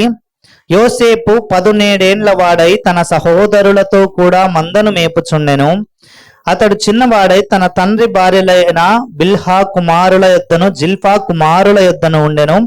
అప్పుడు యోసేపు వారి చెడుతనమును గూర్చిన సమాచారము వారి తండ్రి యొద్దకు తెచ్చుచుండెను. యోసేపు ఎవరి కుమారుడంట? మొదటిగా మనకు కనబడతాయి 37:1 యాకోబు కుమారుడు. యాకోబుకి ఎంతమంది కుమారులు? యాకోబుకు 12 మంది కుమారులు. మరి యోసేపు ఎన్నో వాడు అని అంటే యోసేపు 11వ వాడు. ఇంతకు యోసేపు తండ్రి ఎవరో తెలుసు. మరి యోసేపు తల్లి ఎవరు? తల్లి ఎవరంట? రాహేలు. రాహేలు యాకోబుల యొక్క మొదటి సంతానమే ఈ యోసేపు. మరి రెండవ సంతానం ఎవరు అని అంటే రెండవ సంతానం ఎవరు? వారిద్దరికి కలిసి పుట్టింది బెన్యామీను. ఎవరంట? బెన్యామీను. ఇక్కడ మనము చూస్తే యోసేపు జీవితంలో దేవుడు యోసేపుకు ఒక వాగ్దానం చేసినాడు. యోసేపుకు ఒక కళ వచ్చింది. మనకు కళలు వస్తాయా? మనకేం కళలు వస్తాయి? చాలా మందికి ఎక్కువ నిద్రపోయే కళలు, బంగారం కళలు, దయ్యం కళలు అయ్యే కదా. దేవా నా భవిష్యత్తు ఎందుకు చెప్పు ప్రభు అని ప్రార్థన చేసినప్పుడు మనకు కళలు వచ్చాయి. కళలే రావట్లంటప్పుడు కదా. నేను పెద్దోడిని నాకు ఏం చేయాలనో చెప్పు ప్రభు, నువ్వు కళతో మాట్లాడంటే దేవుడు మాట్లాడు. అయితే యోసేపు తనకు 2 కళలు వచ్చాయి. మొదటి కళ ఏంటంట, అందరూ వరి నాట్లు వేస్తాం కదా, వరి కట్టలు ఉన్నట్టు అట్లా అందరి కట్టలు, అందరి పనలు ఎవరి పనకు నమస్కారం చేసినాయంట? యోసేపు పనకు నమస్కారం చేసినాయి. ఇది మొదటి కళ. రెండవ కళ ఏంటంటే సూర్యచంద్ర నక్షత్రాలు అన్నీ వచ్చి ఎవరికి నమస్కారం చేసినాయంట? యోసేపుకు నమస్కారం చేసినాయి. ఇవి 2 కళలు యోసేపుకు వచ్చింటాయి. అయితే ఈ 2 కళల సారాంశము మనము చూస్తే వాళ్ళ అన్నదమ్ములను, వాళ్ళ తల్లిదండ్రులను యోసేపుకి ఏమవుతారంట? నమస్కారము చేస్తారు అన్నది ఆ మాట సారాంశం. దేవుడు ఒకసారి మనకు ఒక వాగ్దానం ఇచ్చాడు. ఏమన్నాడు? అయ్యా నేను నిన్ను ఆశీర్వదిస్తాను అని చెప్పాడు అనుకో. మనం ఏమనుకుంటామంటే డిసెంబర్ 31 రాత్రి అనగా జనవరి 1వ తారీఖు వాగ్దానం తీసుకుంటానే బయటికి వచ్చి ఆమెను చెప్పి బయటికి వెళ్తానే వాగ్దానం నెరవేర్చబడాలా అనుకుంటాం. అంతేనా కాదండి? నాకు వాగ్దానం ఇచ్చాడు అనుకో. ఏమి ఇచ్చాడు? మీకు సమాధానం కలుగునుగాక, సమాధానం కలుగునుగాక అని దేవుడు నాకు వాగ్దానం ఇచ్చాడు. నేనేమనుకోవాలో? సాధారణంగా దేవుడు ఆ వాగ్దానం ఇచ్చాడు కాబట్టి జనవరి 1వ తారీఖు ఒక లాటరీ తగిలింది బ్రదర్ అని నాకు కాల్ వస్తే అప్పుడు నిజంగా నా వాగ్దానం నెరవేర్చబడిందని నేను అనుకుంటా. కానీ అది దేవుని చిత్తము కాదు.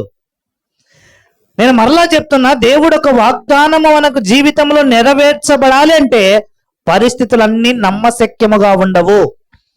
ఉదాహరణకి చెప్తానండి. అబ్రహాము జీవితంలో అబ్రహాముకు దేవుడు అన్నాడు 12వ అధ్యాయం 2వ వచనం. ఏమన్నాడు? నేను నిన్ను ఆశీర్వదించి ఎలా చేస్తాను? గొప్ప జనముగా చేస్తాను అన్నాడు. ఎట్లంట? గొప్ప జనముగా. 25 సంవత్సరాలు ఇంచుమించు పిల్లలు లేకుండా పోతే దేవుడు వాగ్దానం చేసింటే అబ్రహాము నమ్ముతాడండి? 75 ఏళ్ళప్పుడు దేవుడు పిలిచాడు. 99 సంవత్సరాల వయసులో కూడా అబ్రహాముకు పిల్లలు లేరు. 24 సంవత్సరాలు ఇంచుమించు వాగ్దానం పొందుకున్న తర్వాత మనకు నమ్మకం ఉంటుందా దేవుడు వాగ్దానం నెరవేరుస్తాడని? నమ్మకమే ఉంచం, కానీ దేవుడు వాగ్దానాన్ని నెరవేర్చాడు. యోసేపు జీవితంలో యోసేపుకు వచ్చింది మామూలు కల కాదు. భవిష్యత్తులో యోసేపు అంటే ఎవరు అనే కళ,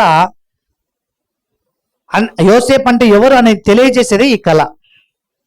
ఎంత ఉన్నతమైన స్థానంలోనికి యోసేపు వెళ్తాడంటే వాళ్ళ తల్లిదండ్రులు కానివ్వండి, వాళ్ళ అన్నదమ్ములు కానివ్వండి, కనీసం గుర్తు కూడా పట్టలేరు యోసేపును. ఊహించరు అసలు, వాళ్ళ ఊహ కూడా అందరూ యోసేపు స్థాయి. అంత గొప్ప స్థానంలోనికి యోసేపు వెళ్తాడు. చూస్తే యోసేపు జీవితంలో సులభంగా ఆ వాగ్దానమును జయించలే. పరిస్థితులు ఎట్లాంటివి వచ్చాయంటే, ఇంట్లో ఉండే అన్నదమ్ములే యోసేపును చంపాలి అని అనుకున్నారు. ఏమనుకున్నారు? అన్నదమ్ములు.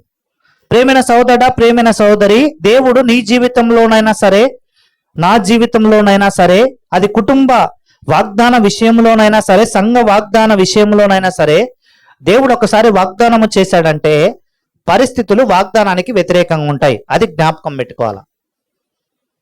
పరిస్థితులు ఎట్లుంటాయంట? వాగ్దానం వచ్చిన దానికి ఆపోజిట్ గా ఉంటాయి. ఎందుకు అనంటే, పరిస్థితులు అన్ని బాగున్నాయనుకో, దేవుడే ఆ వాగ్దానం నెరవేర్చినా కూడా మనం ఏం చేయమో దేవుని గుర్తు చేసుకోం. డాక్టర్లు అన్నారు అనుకో, ఉదాహరణకి చెప్తాను. ఇప్పుడు నేనే ఉన్న హాస్పిటల్కి వెళ్ళాను, అయ్యా అంత బాగుందయ్యా అని అన్నాడు అనుకో, ఆ సంవత్సరం దేవుడు నాకు వాగ్దానం ఇచ్చింటాడు. ఏమని? నిన్ను స్వస్థపరచు యెహోవాను నేనే. వాగ్దానం గుర్తొస్తుందా? నాకు డాక్టర్లు గుర్తొస్తారు. అప్పుడు ఎవరు గుర్తొస్తారు? సాధారణంగా డాక్టర్లే గుర్తొస్తారు. ఏమని? ఎందుకు? బాగైతామని డాక్టర్లు చెప్పినారు కదా. ఇప్పుడు ఆ పరిస్థితి లేదు. డాక్టర్లు అన్నారు అనుకో, అమ్మ కష్టమమ్మా, మీ కొడుకు బ్రతకడు, మీ మనమడు బ్రతకడని మా ఇంట్లో వాళ్ళు చెప్పాడు అనుకో. అట్లాంటి సమయంలో బ్రతికినాను అనుకో, ఏం చెప్తా? అందరికి వచ్చి చిటికేసి మరీ చెప్తా, వాగ్దానము చేసిన నా దేవుడు నన్ను బ్రతికించాడు. That is the power of God అంటాం. పరిస్థితులు అననుకూలముగా వస్తున్నాయి అంటే you have to praise the Lord. వాగ్దానానికి వ్యతిరేక దిశలో పరిస్థితులు ఉన్నాయంటే సంతోషించు, ఆనందించు. కారణం ఏంటి? వాగ్దానము దేవుడు నెరవేర్చబోతున్నాడు. యోసేపు జీవితంలో యోసేపుకు వచ్చిన కళ అది ఒక వాగ్దానానికి సంబంధించింది. అయితే యోసేపు జీవితంలో తన అన్నదమ్ములు అనుకున్నారు, వీడిని చంపి పారేద్దాం అనుకున్నారు. చంపారా? దేవుడు చంపనిచ్చాడా? వాళ్ళు అనుకున్నారు 10 మంది ఒక లెక్క, యోసేపు ఒక్కడే ఒక లెక్క. 10 మంది అనుకున్నారే చంపేద్దామండి, వద్దురా, వేస్ట్ ఫెలో వీడు. ఎప్పుడు తండ్రి దగ్గరికి వెళ్ళి మనం చేసే తప్పుల గురించి చెప్తున్నాడు, వాడు బ్రతికితే ఏంటి, చస్తే ఏంట్రా అంటే దేవుడు వారి చేతిలో నుంచి ఎట్లా తప్పించాడో చూడండి యోసేపును. ప్రేమైన సోదరుడా, ప్రేమైన సోదరి, నేను ఇక్కడ ఒక్క విషయం జ్ఞాపకం చేయడానికి ఇష్టపడతా ఉన్నా. వాగ్దానము చేసిన దేవుడు వాగ్దానాన్ని మాత్రమే గుర్తుపెట్టుకుంటాడు. అర్థమైందండి? మనకు సింపుల్ గా అర్థం అవ్వాలంటే, ఒక మంత్రించే మంత్రగాడు వాని మంత్రాలు వానికి వినపడవంట. అర్థమైందండి? వాడికి వినపడవు. అట్లాగా మనం కూడా ఏంటంటే చెవిటోని లెక్క ఉండాలా.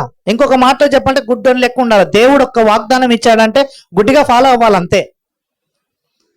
ఫాలో అవ్వాలంతే. వేరే పరిస్థితులు, ప్రభువా నువ్వేమో ఆశీర్వదిస్తావు, నువ్వు ఇంట్లో అప్పులలో వచ్చి కూర్చున్నారయ్యా, చూడొద్దు.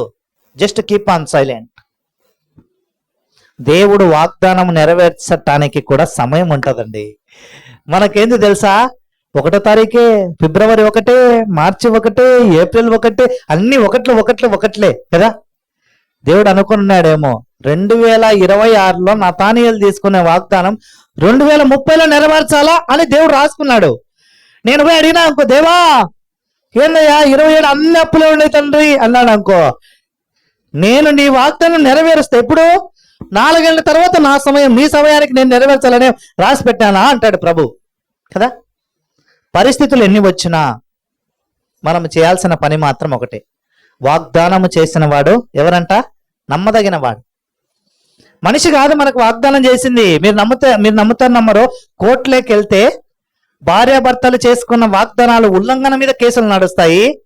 అన్నదమ్ముల ఆస్తుల మధ్య కేసులు నడుస్తాయి. అన్ని స్నేహితుల మధ్య కేసులు. ఏమంటే, సార్ వాడు నా ఫ్రెండ్ అని వానికి 10,000 అప్పిచ్చాను సార్, 20,000 అప్పిచ్చాను సార్, 50,000 అప్పిచ్చాను సార్, ప్రామిసరీ నోటు కూడా రాయించుకోలేదు సార్, నమ్మకం సార్ వాడంటే నాకు. వాడంటాడు, ఎవడురా నువ్వు, ఎప్పుడు ఇచ్చినావు నాకు, ఎప్పుడు ఇచ్చినావు నాకు అంటాడు. వాగ్దానాల ఉల్లంఘన. వాటికి ఏం చేస్తారు, 420 కేసు పెడతారు, అంటే చీటింగ్ అంటారు. కాబట్టి మనం చూస్తే దేవుడు వాగ్దానం చేస్తే ఎప్పుడు తప్పిపోదు ఆ వాగ్దానం.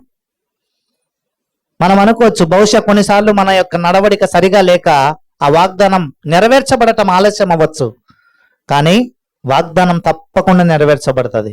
నా జీవితంలో, మా అవ్వ జీవితంలో, మా జేజీ జీవితంలో. నేను మరలా చెప్తున్నా, ఆమెను జ్ఞాపకం చేసుకొనొచ్చు.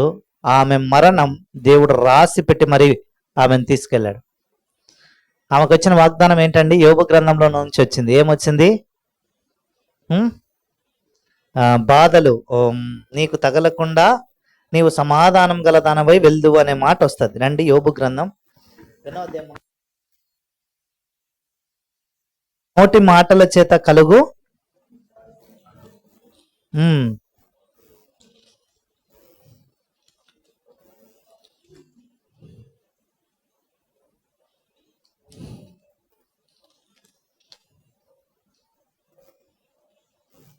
ఆ మాటనిచ్చి దేవుడు ఆమెను తీసుకుంటా వచ్చినాడు. ఆమె మరణిస్తా వచ్చింది.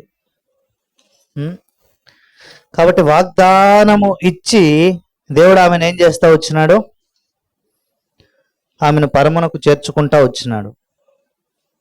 అయితే ఇక్కడ మనము చూస్తే వాగ్దానం చేసిన ఆ దేవుడు మనలని ఎప్పుడు ఆ వాగ్దానము నెరవేర్చడానికి ఆయన ప్రయత్నిస్తూ ఉంటాడు. కాబట్టి మనము చూస్తే పరిస్థితులు ఏవైనా కానివ్వండి, యోసేపు జీవితంలోనికి వస్తే యోసేపుకు మొట్టమొదటిగా ఇంట్లోనే శత్రుత్వం పుట్టింది.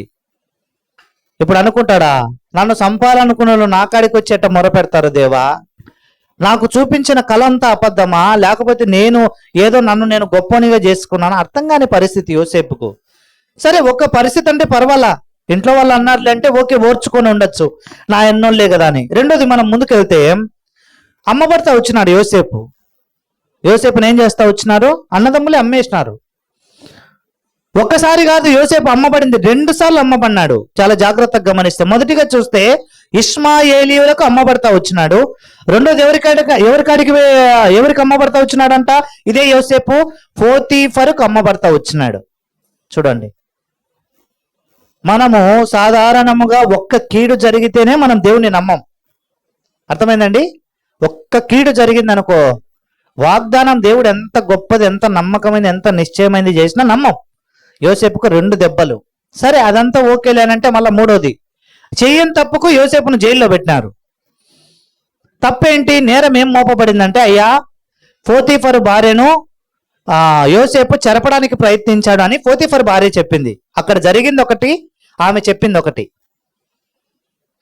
పోతీఫరు భార్యకేమో పోతీఫరు మీద కంటే యోసేపు మీద ప్రేమ ఎక్కువ, యవనస్తుడు కాబట్టి. కానీ యోసేపు ఎప్పుడే కానీ పోతీఫరు భార్యని, ఆమెను ప్రేమించలేదు, అంతే, గౌరవిస్తూ వచ్చాడు అంతే. ఆమె వేసిన ఒక నెపము యోసేపు జీవితంలో ఎంత డ్రాబ్యాక్ చూడండి. వచ్చినదా యోసేపుకు నిరుత్సాహము? వచ్చినదా? అన్నదమ్ములు నన్ను తిట్టిరి, అన్నదమ్ములు నన్ను చంపనీకి చూసిరి, వాళ్ళే నన్ను నమ్మేసిరి. సరే, ఒకడు అమ్మినా, ఒకడు కొనుక్కున్నళ్ళి వాని దగ్గర ఉందామంటే మళ్ళీ వాడు 2 వాళ్ళకి అమ్మిరి. సరే, వాని దగ్గరైనా ఉందామంటే వాళ్ళ భార్య ఏమో నా మీద నిందేసి నన్ను జైల్లో పెట్టించి నా బతుకు అనుకొని ఉండిండొచ్చు. కానీ చివరికి దేవుడు జ్ఞాపకం చేసుకుని ఏం చేశారంట యోసేపును? ఏ దేశంలో అయితే జైల్లో ఉన్నాడో, ఏ దేశంలో అయితే ఆహారం కొరకు ఏడ్చాడో, ఏ దేశంలో అయితే ఒక స్త్రీ చేత అవమానపరచబడతా వచ్చాడో అదే దేశానికి ప్రధానమంత్రి అయినాడు. That is what the promise of Joseph has been fulfilled through God. ఆ యొక్క యోసేపు జీవితంలో దేవుడు చేసిన వాగ్దానము దేవుని ద్వారానే నెరవేర్చబడింది. మనుషులు ఎవరు జ్ఞాపకం చేసుకోవాలా? ఎవరైతే అన్నారో రేవిని చంపండి అని వాళ్ళే వచ్చినారు. ఎవరికాడికి? యోసేపు దగ్గరికి వచ్చి, అయ్యా మాకు బియ్యం కావాలా అన్నారు. వచ్చి సాగిలపడినారు. యోసేపు అనే తెలియక ముందే. ఎందుకు? ఆ దేశాన్ని ప్రధానమంత్రి పరిపాలిస్తా ఉన్నాడు కాబట్టి. అంతేకాదు, వృద్ధాప్యములో చచ్చిపోయినాడు అని అన్న కొడుకును యాకోబు కన్నులారా చూసినాడు. ఎవరంటే ఆ కొడుకు? యోసేపే. యోసేపు అన్నాడు, నాయనా నేను ఇంకా చచ్చిపోయినా పర్వాలేదు అన్నాడు. కదా. ప్రియమైన సోదరుడా, ప్రియమైన సోదరి, ఒకసారి దేవుడు వాగ్దానం ఇచ్చాడంటే అది నీకైనా నాకైనా కుటుంబానికి సంఘానికి పరిస్థితులు మామూలుగా ఉండవు. పరిస్థితులు వ్యతిరేకంగా ఉంటేనే దేవుడు చేసే ఆ గొప్ప పనిని నీవు 10 మందికి చెప్పగలవు. ఒకవేళ పరిస్థితులన్నీ బాగుంటే నీవు నేను దేవుని గురించి ఏం గొప్పగా చెప్తాము? డాక్టర్లు అంటే బాబు మా వల్ల కాదు అని డాక్టర్లు అన్నప్పుడు మనం చెప్తాం, నువ్వే సార్ అనింది, బ్రతకనన్నావు, నా దేవుడు బ్రతికించి చూపించాడు, ఇప్పుడు నమ్ము నా దేవుణ్ణి అని చెప్తాం మనం. డాక్టర్ అండి అయితే అమ్మ ఏం కాదులేన్నాడు అనుకో, మనం చెప్పలేం వాళ్ళకు నా దేవుడు కాపాడినాడు అని. కాబట్టి పరిస్థితులు ఏవైనా కానివ్వండి, వాగ్దానం చేసిన ఆ దేవుడు, మన దేవుడు నమ్మదగిన వాడు. మన వాగ్దానాలను నెరవేర్పులోనికి తీసుకొని వస్తాడు. ఏమన్నాడు ఆయన? నేను నిన్ను ఆశీర్వదించదను. ఒకసారి పరీక్షించుకుందామా? వాగ్దానం ఇచ్చిన వెంటనే నెరవేర్చాలి అని అనుకోవడం తొందరపాటు. రెండోది, వాగ్దానం చేసినావు దేవా, పరిస్థితులన్నీ వ్యతిరేకంగా ఉన్నాయని సనగద్దు. చాలా మంది సనుగుతూ అంటారు దేవుని మీద. ఎందుకు ఎప్పుడు ఏదో ఒకటి సనుగుతానే ఉంటాయి. సనగడం మానుకోవాలా. నీ జీవితంలో సనుగుడు ఉన్నంత వరకు దేవుని ఆశీర్వాదం చూడలేవు. ఎప్పుడైతే సనగడం ఆపుతావో, ఉదాహరణకి షిమి బైబిల్లో ఉంటది. మొదటి సమూయేలు గ్రంథంలో క్షమించండి, 2వ సమూయేలు గ్రంథంలో ఉంటాడు. షిమి ఏం చేస్తాడంటే, దావీదు ఒక మహారాజు, మామూలు వ్యక్తి కాదు. ఆయనను పట్టుకొని ఏమంటాడు తెలుసా అండి? చీప చీప అంటాడు, కుక్కను అన్నట్టు. కానీ దావీదు ఏమనలా. దావీదు ఎంత శౌర్యం కలిగినోడంటే, సింహపు గుండె వంటి ధైర్యం కలిగిన దావీదు అని బైబిల్లో ఉంటది. కాబట్టి అట్లాంటి వ్యక్తి మౌనంగా ఉన్నాడు. మరి నీవు నేను ఏ పాటి వారము? మనమేం రాజులం కాదు, మనమేం రాణులం కూడా కాదు భౌతికంగా. కాబట్టి ప్రభు దగ్గరికి వచ్చినప్పుడు మనల్ని మనం ఏం చేసుకోవాలంట? ఒకసారి మన జీవితంలో మనం పరీక్షించుకోవాలి. దేవా, నువ్వు వాగ్దానం ఇచ్చావు మంచిదే, కానీ పరిస్థితులు నమ్మకంగా లేవే.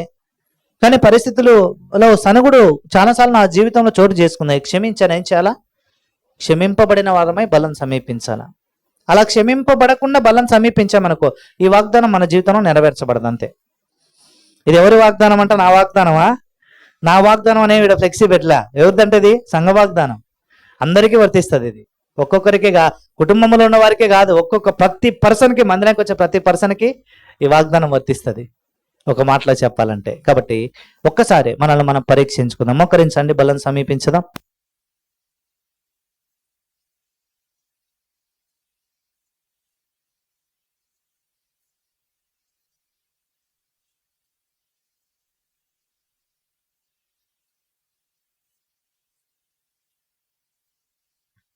ఒకసారి మనల్ని మనం పరీక్షించుకుందాం. మోకరించండి. మమ్మల్ని ఎంతగానో ప్రేమిస్తున్నాం మిక్కిలి ప్రియ పరలోకపు తండ్రి, మరి ఒక పర్యాయం స్తోత్రమయ్య. ఆదికాండం 22:17 ద్వారా నేను నిన్ను ఆశీర్వదించేదను అని వాగ్దానము చేస్తూ వచ్చారు. అయితే ఆ వాగ్దానము నెరవేర్చబడాలంటే పరిస్థితులు దేవా వివిధమైనవి ఉంటాయని యోసేపు జీవితం ద్వారా పరిచయం చేశారు. ఒకటి, ఇంట్లో వారే శత్రువులు అవ్వచ్చు. రెండవది, దేవా చెరసాల్లో వేయబడచ్చు. మూడవది, అమ్మబడచ్చు. పరిస్థితులు అననుకూలమై ఉండొచ్చు. బహుశా నా జీవితంలో మేము సనిగి ఉన్నామేమో, దేవుడు ఇంకా నెరవేర్చబడలేదని తొందరపడుచున్నామేమో. దేవాని వాక్యపు వెలుగులో బయలుపరిచి భద్రపరిచి మమ్మల్ని స్థిరపరిచారని నమ్ముచున్నాం. అయితే బలం సమీపిస్తూ ఉన్నప్పుడు మమ్మల్ని మేము పరీక్షించుకొని ఈ వాగ్దానం నెరవేర్చబడలేదని నిరుత్సాహంతో ఉండకుండా, నేను సనిగే గుంపులో ఉండకుండా, ఈ 2 గుంపుల నుంచి మమ్మల్ని మేము ఒప్పుకొని విడిచిపెట్టి, దేవా మీ వాగ్దానం నెరవేర్పు కొరకై, మీ సొంత సమయం కొరకు ఎదురు చూసే గుంపులు ఉండటకు కృపనిమ్మని యేసుక్రీస్తు నామమున స్తుతించి ప్రార్థించడి బ్రతిమాలి వేడుచున్నాం తండ్రి. ఆమేన్. కాబట్టి ఆయన ఒక రొట్టెను పట్టుకొని దాన్ని విరిచి కృతజ్ఞతాస్తుతి చెల్లించింది, మీ కొరకైన నా శరీరము నన్ను జ్ఞాపకం చేసుకున్నట్టుకై దీన్ని చేయడం చెప్పిన నేను. మా ప్రియ తండ్రి, మీ శరీరం నాకు సాదృశ్యమైన రొట్టెను సమీపిస్తుండగా యోగ్యకరమైన రీతిలో పాలు పొంది ఆశీర్వదింపబడే గుంపులోనికి మేము కూడా రాగలుటకు కృపనిమ్మని యేసుక్రీస్తు నామమున స్తుతించి ప్రార్థించడి బ్రతిమాలి వేడుచున్నాం తండ్రి. ఆమేన్. ఎవరు సంసిద్ధంగా ఉన్నారో మీ కుడి హస్తం పైకెత్తి చూపించినట్లయితే ప్రభు యొక్క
ఆ ప్రకారమే భోజనమైన పిమ్మట ఆయన యొక్క పాత్రను ఎత్తుకొని, ఇది నా రక్తం వలన క్రొత్త నిబంధన, మీరు దీనిలో త్రాగునప్పుడల్లా నన్ను జ్ఞాపకం చేసుకున్నట్టుకై దీనిని చేయడం చెప్పిన నేను. మా ప్రియ తండ్రి, మీ రక్తమునకు సాదృశ్యమైన ద్రాక్షరసమును సమీపిస్తుండగా యోగ్యకరమైన రీతిలో పాలు పొందుటకు సహాయము చేయమని యేసుక్రీస్తు నామమున స్తుతించి ప్రార్థించడి బ్రతిమాలి వేడిచున్నాం తండ్రి. ఆమేన్.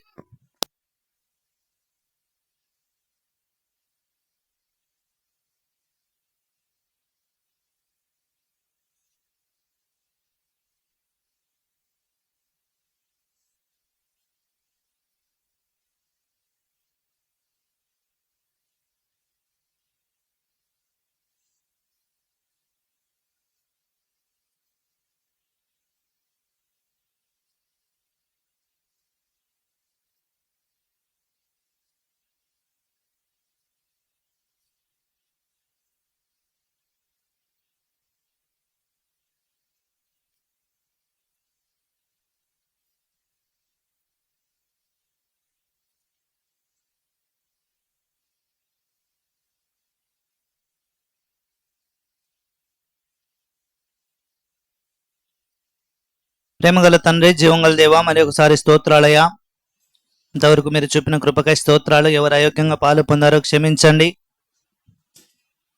యోగ్యకరమైన రీతిలో పాలు పొందుటకు మరి ఒక తరుణాన్ని మీరు అనుగ్రహించండి. మిగిలిన రొట్టె ద్రాక్షరసం అనేకులను చేర్చబడవలసిన వారిని సూచిస్తుండగా దేవ మీరే అనేకులు రక్షణ ఆనందముతో దేవ మీ సన్నిధానంలో పాపక్షమాపణ అనుభవం కూడా నింపబడలాగున మీరు సహాయం చేయండి. బేతేల్ సరిహద్దులను విశాలపరచండి. చిన్న కుటుంబాన్ని కరుణించుము దేవా. అన్న చేస్తున్న పనుల తోడుగుండండి. మంచి ఆరోగ్యం దయచేయండి దేవా. నిత్యము మీ సన్నిధిలో దేవ కుటుంబం అంతా కనబడే ఆధిక్యతను మీరు దయచేయండి. అట్లాగూ అక్కను కరుణించము, మంచి ఆరోగ్యం దయచేయము దేవ. ప్రేమించిన పిల్లలను బట్టి స్తోత్రాలు. జాన్ అలాగూ స్మైలీకి మంచి ఆరోగ్యం మీరు దయచేయండి. పిల్లల భవిష్యత్తు కొరకు ప్రార్థన చేస్తున్నగా మీరే సహాయం చేయండి. మంచి ఆరోగ్యము, మంచి జ్ఞానముతో నింపండి. అటు తిరిగి మా తండ్రి దేవ ప్రిస్కిల్లక్కను బట్టి స్తోత్రాలు, రాజన్నం బట్టి స్తోత్రాలు, కరుణించుము దేవా. అట్లా ప్రభాస్ను తిరిగి కరుణించము. బోన్ మ్యారో టెస్ట్ చేస్తున్నారు, మంచి ఆరోగ్యం ఇచ్చండి. రిపోర్ట్స్ దేవా మీ చిత్తానుసారంగా రాగలుటకు సహాయం చేయండి దేవ. బిడ్డకు చేసిన వాగ్దానము మీరే సంపూర్ణంగా నెరవేరుస్తూ రావాల్సిందిగా ప్రార్థన చేస్తున్నాం. పరిస్థితులు అననుకూలమైనప్పటికీ కూడా వాగ్దానమును నెరవేర్చే దేవుడు అని మీరు బయలుపరుస్తూ వచ్చారు. వాగ్దానమును సంపూర్ణంగా నెరవేర్చండి దేవా. అట్లు ప్రత్యేకించి వైష్ణవిని కూడా కరుణించము, మంచి ఆరోగ్యంతో నింపండి. పండును కరుణించము, మంచి ఆరోగ్యం మీరు దయచేసి దేవా. ఆర్థిక విషయంలో కూడా చాలంత దేవుడుగా మీరు ఉంటూ రావాల్సిందిగా ప్రార్థన చేస్తున్నాం. అటు తిరిగి మా తండ్రి కులాయమ్మక్కను బట్టి స్తోత్రాలు, కరుణించము దేవ. చేయి నొప్పి నుంచి విడిపించండి, మంచి ఆరోగ్యం దయచేయండి, కుటుంబాన్ని బలపరచండి. అటు తిరిగి అమ్ములను కరుణించము, దురాత్మల నుంచి మీరు విడిపించి మంచి ఆరోగ్యంతో నింపండి. అట్లు చిన్నవని బట్టి స్తోత్రాలు, కుటుంబాన్ని కరుణించము దేవా. కుటుంబం అంతా మీ సన్నిధానంలో ఉండులాగా మీరు సహాయం చేయండి. అలాగూ దేవా అట్లు అవును అమ్మను కరుణించి మీరే బలపరిచి మంచి ఆరోగ్యం దయచేయండి. మీ దాసరాలను నన్ను కరుణించము దేవా. మంచి ఆరోగ్యం దయచేయము. ఇరువుని సంపూర్ణమైన బహుమానం కొరకు సిద్ధపరచము దేవా. నేను పని చేస్తూ ఉన్న స్థలమును దేవ మీరు ఆశీర్వదించండి. అటు తిరిగి మా తండ్రి చదువుతున్న చదువులో కూడా మంచి మార్కులతో పాస్ అవుటకు మీరు సహాయం చేయండి దేవ. సెప్టెంబర్ 16 నుంచి దేవ పరీక్షలు రాస్తుండగా దేవా మంచి మార్కులతో దేవా పాస్ అవుటకు మీరే సహాయం చేస్తూ రావాల్సిందిగా ప్రార్థన చేస్తున్నాం. అటు తిరిగి మా తండ్రి మిగిలిన సమయం దేవునికరంగా ఉంచండి దేవా. అట్లా మీద అవసరాలు దేవా నన్ను కరుణించి ప్రత్యేకించి పరిచర్యలో తండ్రి ప్రభావ మరి ముందుకు సాగలుటకు దేవ పరిస్థితులు అనుకూలపరుస్తురండి. అటు ప్రత్యేకించి మా తండ్రి మా జీవితంలో మీ నామమును మాత్రమే మహింపరిచే పిల్లలుగా ఉండుటకు మీరు సహాయం చేయండి దేవా. నా ఎడల మా ఎడల మీ చిత్తం ఏదైతే ఉందో సంపూర్ణంగా నెరవేర్చబడలాగున మీరు అనుమతిస్తున్నామని వందనములు చెల్లిస్తూ మందిరంలో ఉన్న ప్రతి ఒక్కరత మీ నామమును తీర్చబడలాగున సహాయం చేయమని యేసుక్రీస్తు నామమున స్తుతించి ప్రార్థించడి బ్రతిమాలి వేడుచున్నాం తండ్రి. ఆమేన్.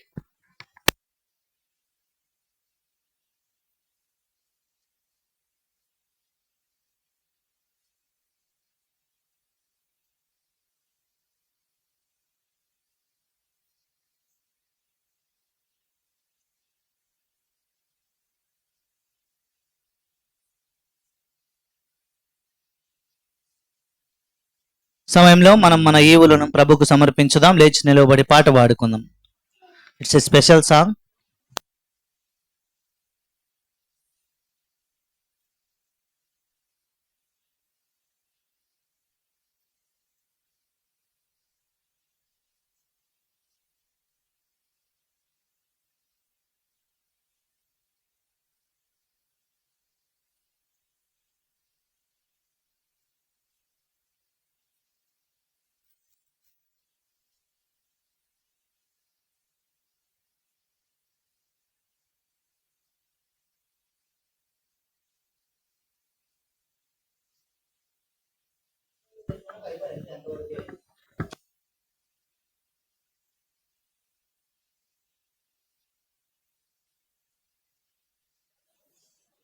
దావీదు వాలే నాట్యమాడి తండ్రిని స్తుతించెదము. దావీదు వాలే నాట్యమాడి తండ్రిని స్తుతించెదము. యేసయ్యా స్తోత్రముల్, యేసయ్యా స్తోత్రముల్, యేసయ్యా స్తోత్రముల్, యేసయ్యా స్తోత్రముల్. దావీదు వాలే నాట్యమాడి తండ్రిని స్తుతించెదము. దావీదు వాలే నాట్యమాడి తండ్రిని స్తుతించెదము. తంబురతోను సితారతోను తండ్రిని స్తుతించెదను. తంబురతోను సితారతోను తండ్రిని స్తుతించెదను. యేసయ్యా స్తోత్రముల్, యేసయ్యా స్తోత్రముల్, యేసయ్యా స్తోత్రముల్, యేసయ్యా స్తోత్రముల్. కష్టము కలిగిన నష్టము కలిగిన తండ్రిని స్తుతించెదను. కష్టము కలిగిన నష్టము కలిగిన తండ్రిని స్తుతించెదను. యేసయ్యా స్తోత్రము, యేసయ్యా స్తోత్రము, యేసయ్యా స్తోత్రము, యేసయ్యా స్తోత్రము. దావీదు వాలే నాట్యమాడి తండ్రిని స్తుతించెదము. దావీదు వాలే నాట్యమాడి తండ్రిని స్తుతించెదము. పరిశుద్ధ రక్తముతో పాపము కడిగిన తండ్రిని స్తుతించెదము. పరిశుద్ధ రక్తముతో పాపము కడిగిన తండ్రిని స్తుతించెదను. యేసయ్యా స్తోత్రముల్, యేసయ్యా స్తోత్రముల్, యేసయ్యా స్తోత్రముల్, యేసయ్యా స్తోత్రముల్. దావీదు వాలే నాట్యమాడి తండ్రిని స్తుతించెదము. దావీదు వాలే నాట్యమాడి తండ్రిని స్తుతించెదము. క్రీస్తుతో నన్ను ఫలింపజేసిన తండ్రిని స్తుతించెదను. క్రీస్తుతో నన్ను ఫలింపజేసిన తండ్రిని స్తుతించెదను. యేసయ్యా స్తోత్రముల్, యేసయ్యా స్తోత్రముల్, యేసయ్యా స్తోత్రముల్, యేసయ్యా స్తోత్రముల్. దావీదు వాలే నాట్యమాడి తండ్రిని స్తుతించెదను. దావీదు వాలే నాట్యమాడి తండ్రిని స్తుతించెదను. యేసయ్యా స్తోత్రముల్, యేసయ్యా స్తోత్రముల్,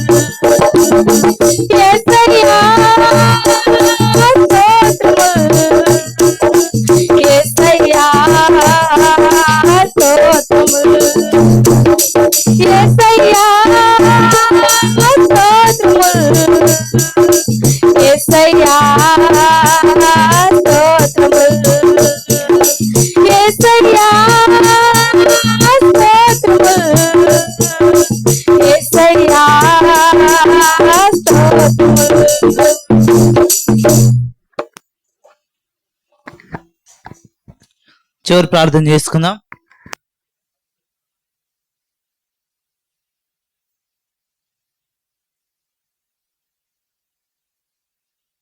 ప్రేమగల తండ్రి, జీవంగల దేవ, మరి యొక్క పర్యాయం స్తోత్రమయ్య. చెప్పబడిన మాటలు నాలో మాల నీరు కట్టి ఫలింపజేయండి. మేము మా గృహంలోకి వెళ్తున్నగా తోడుగుండండి.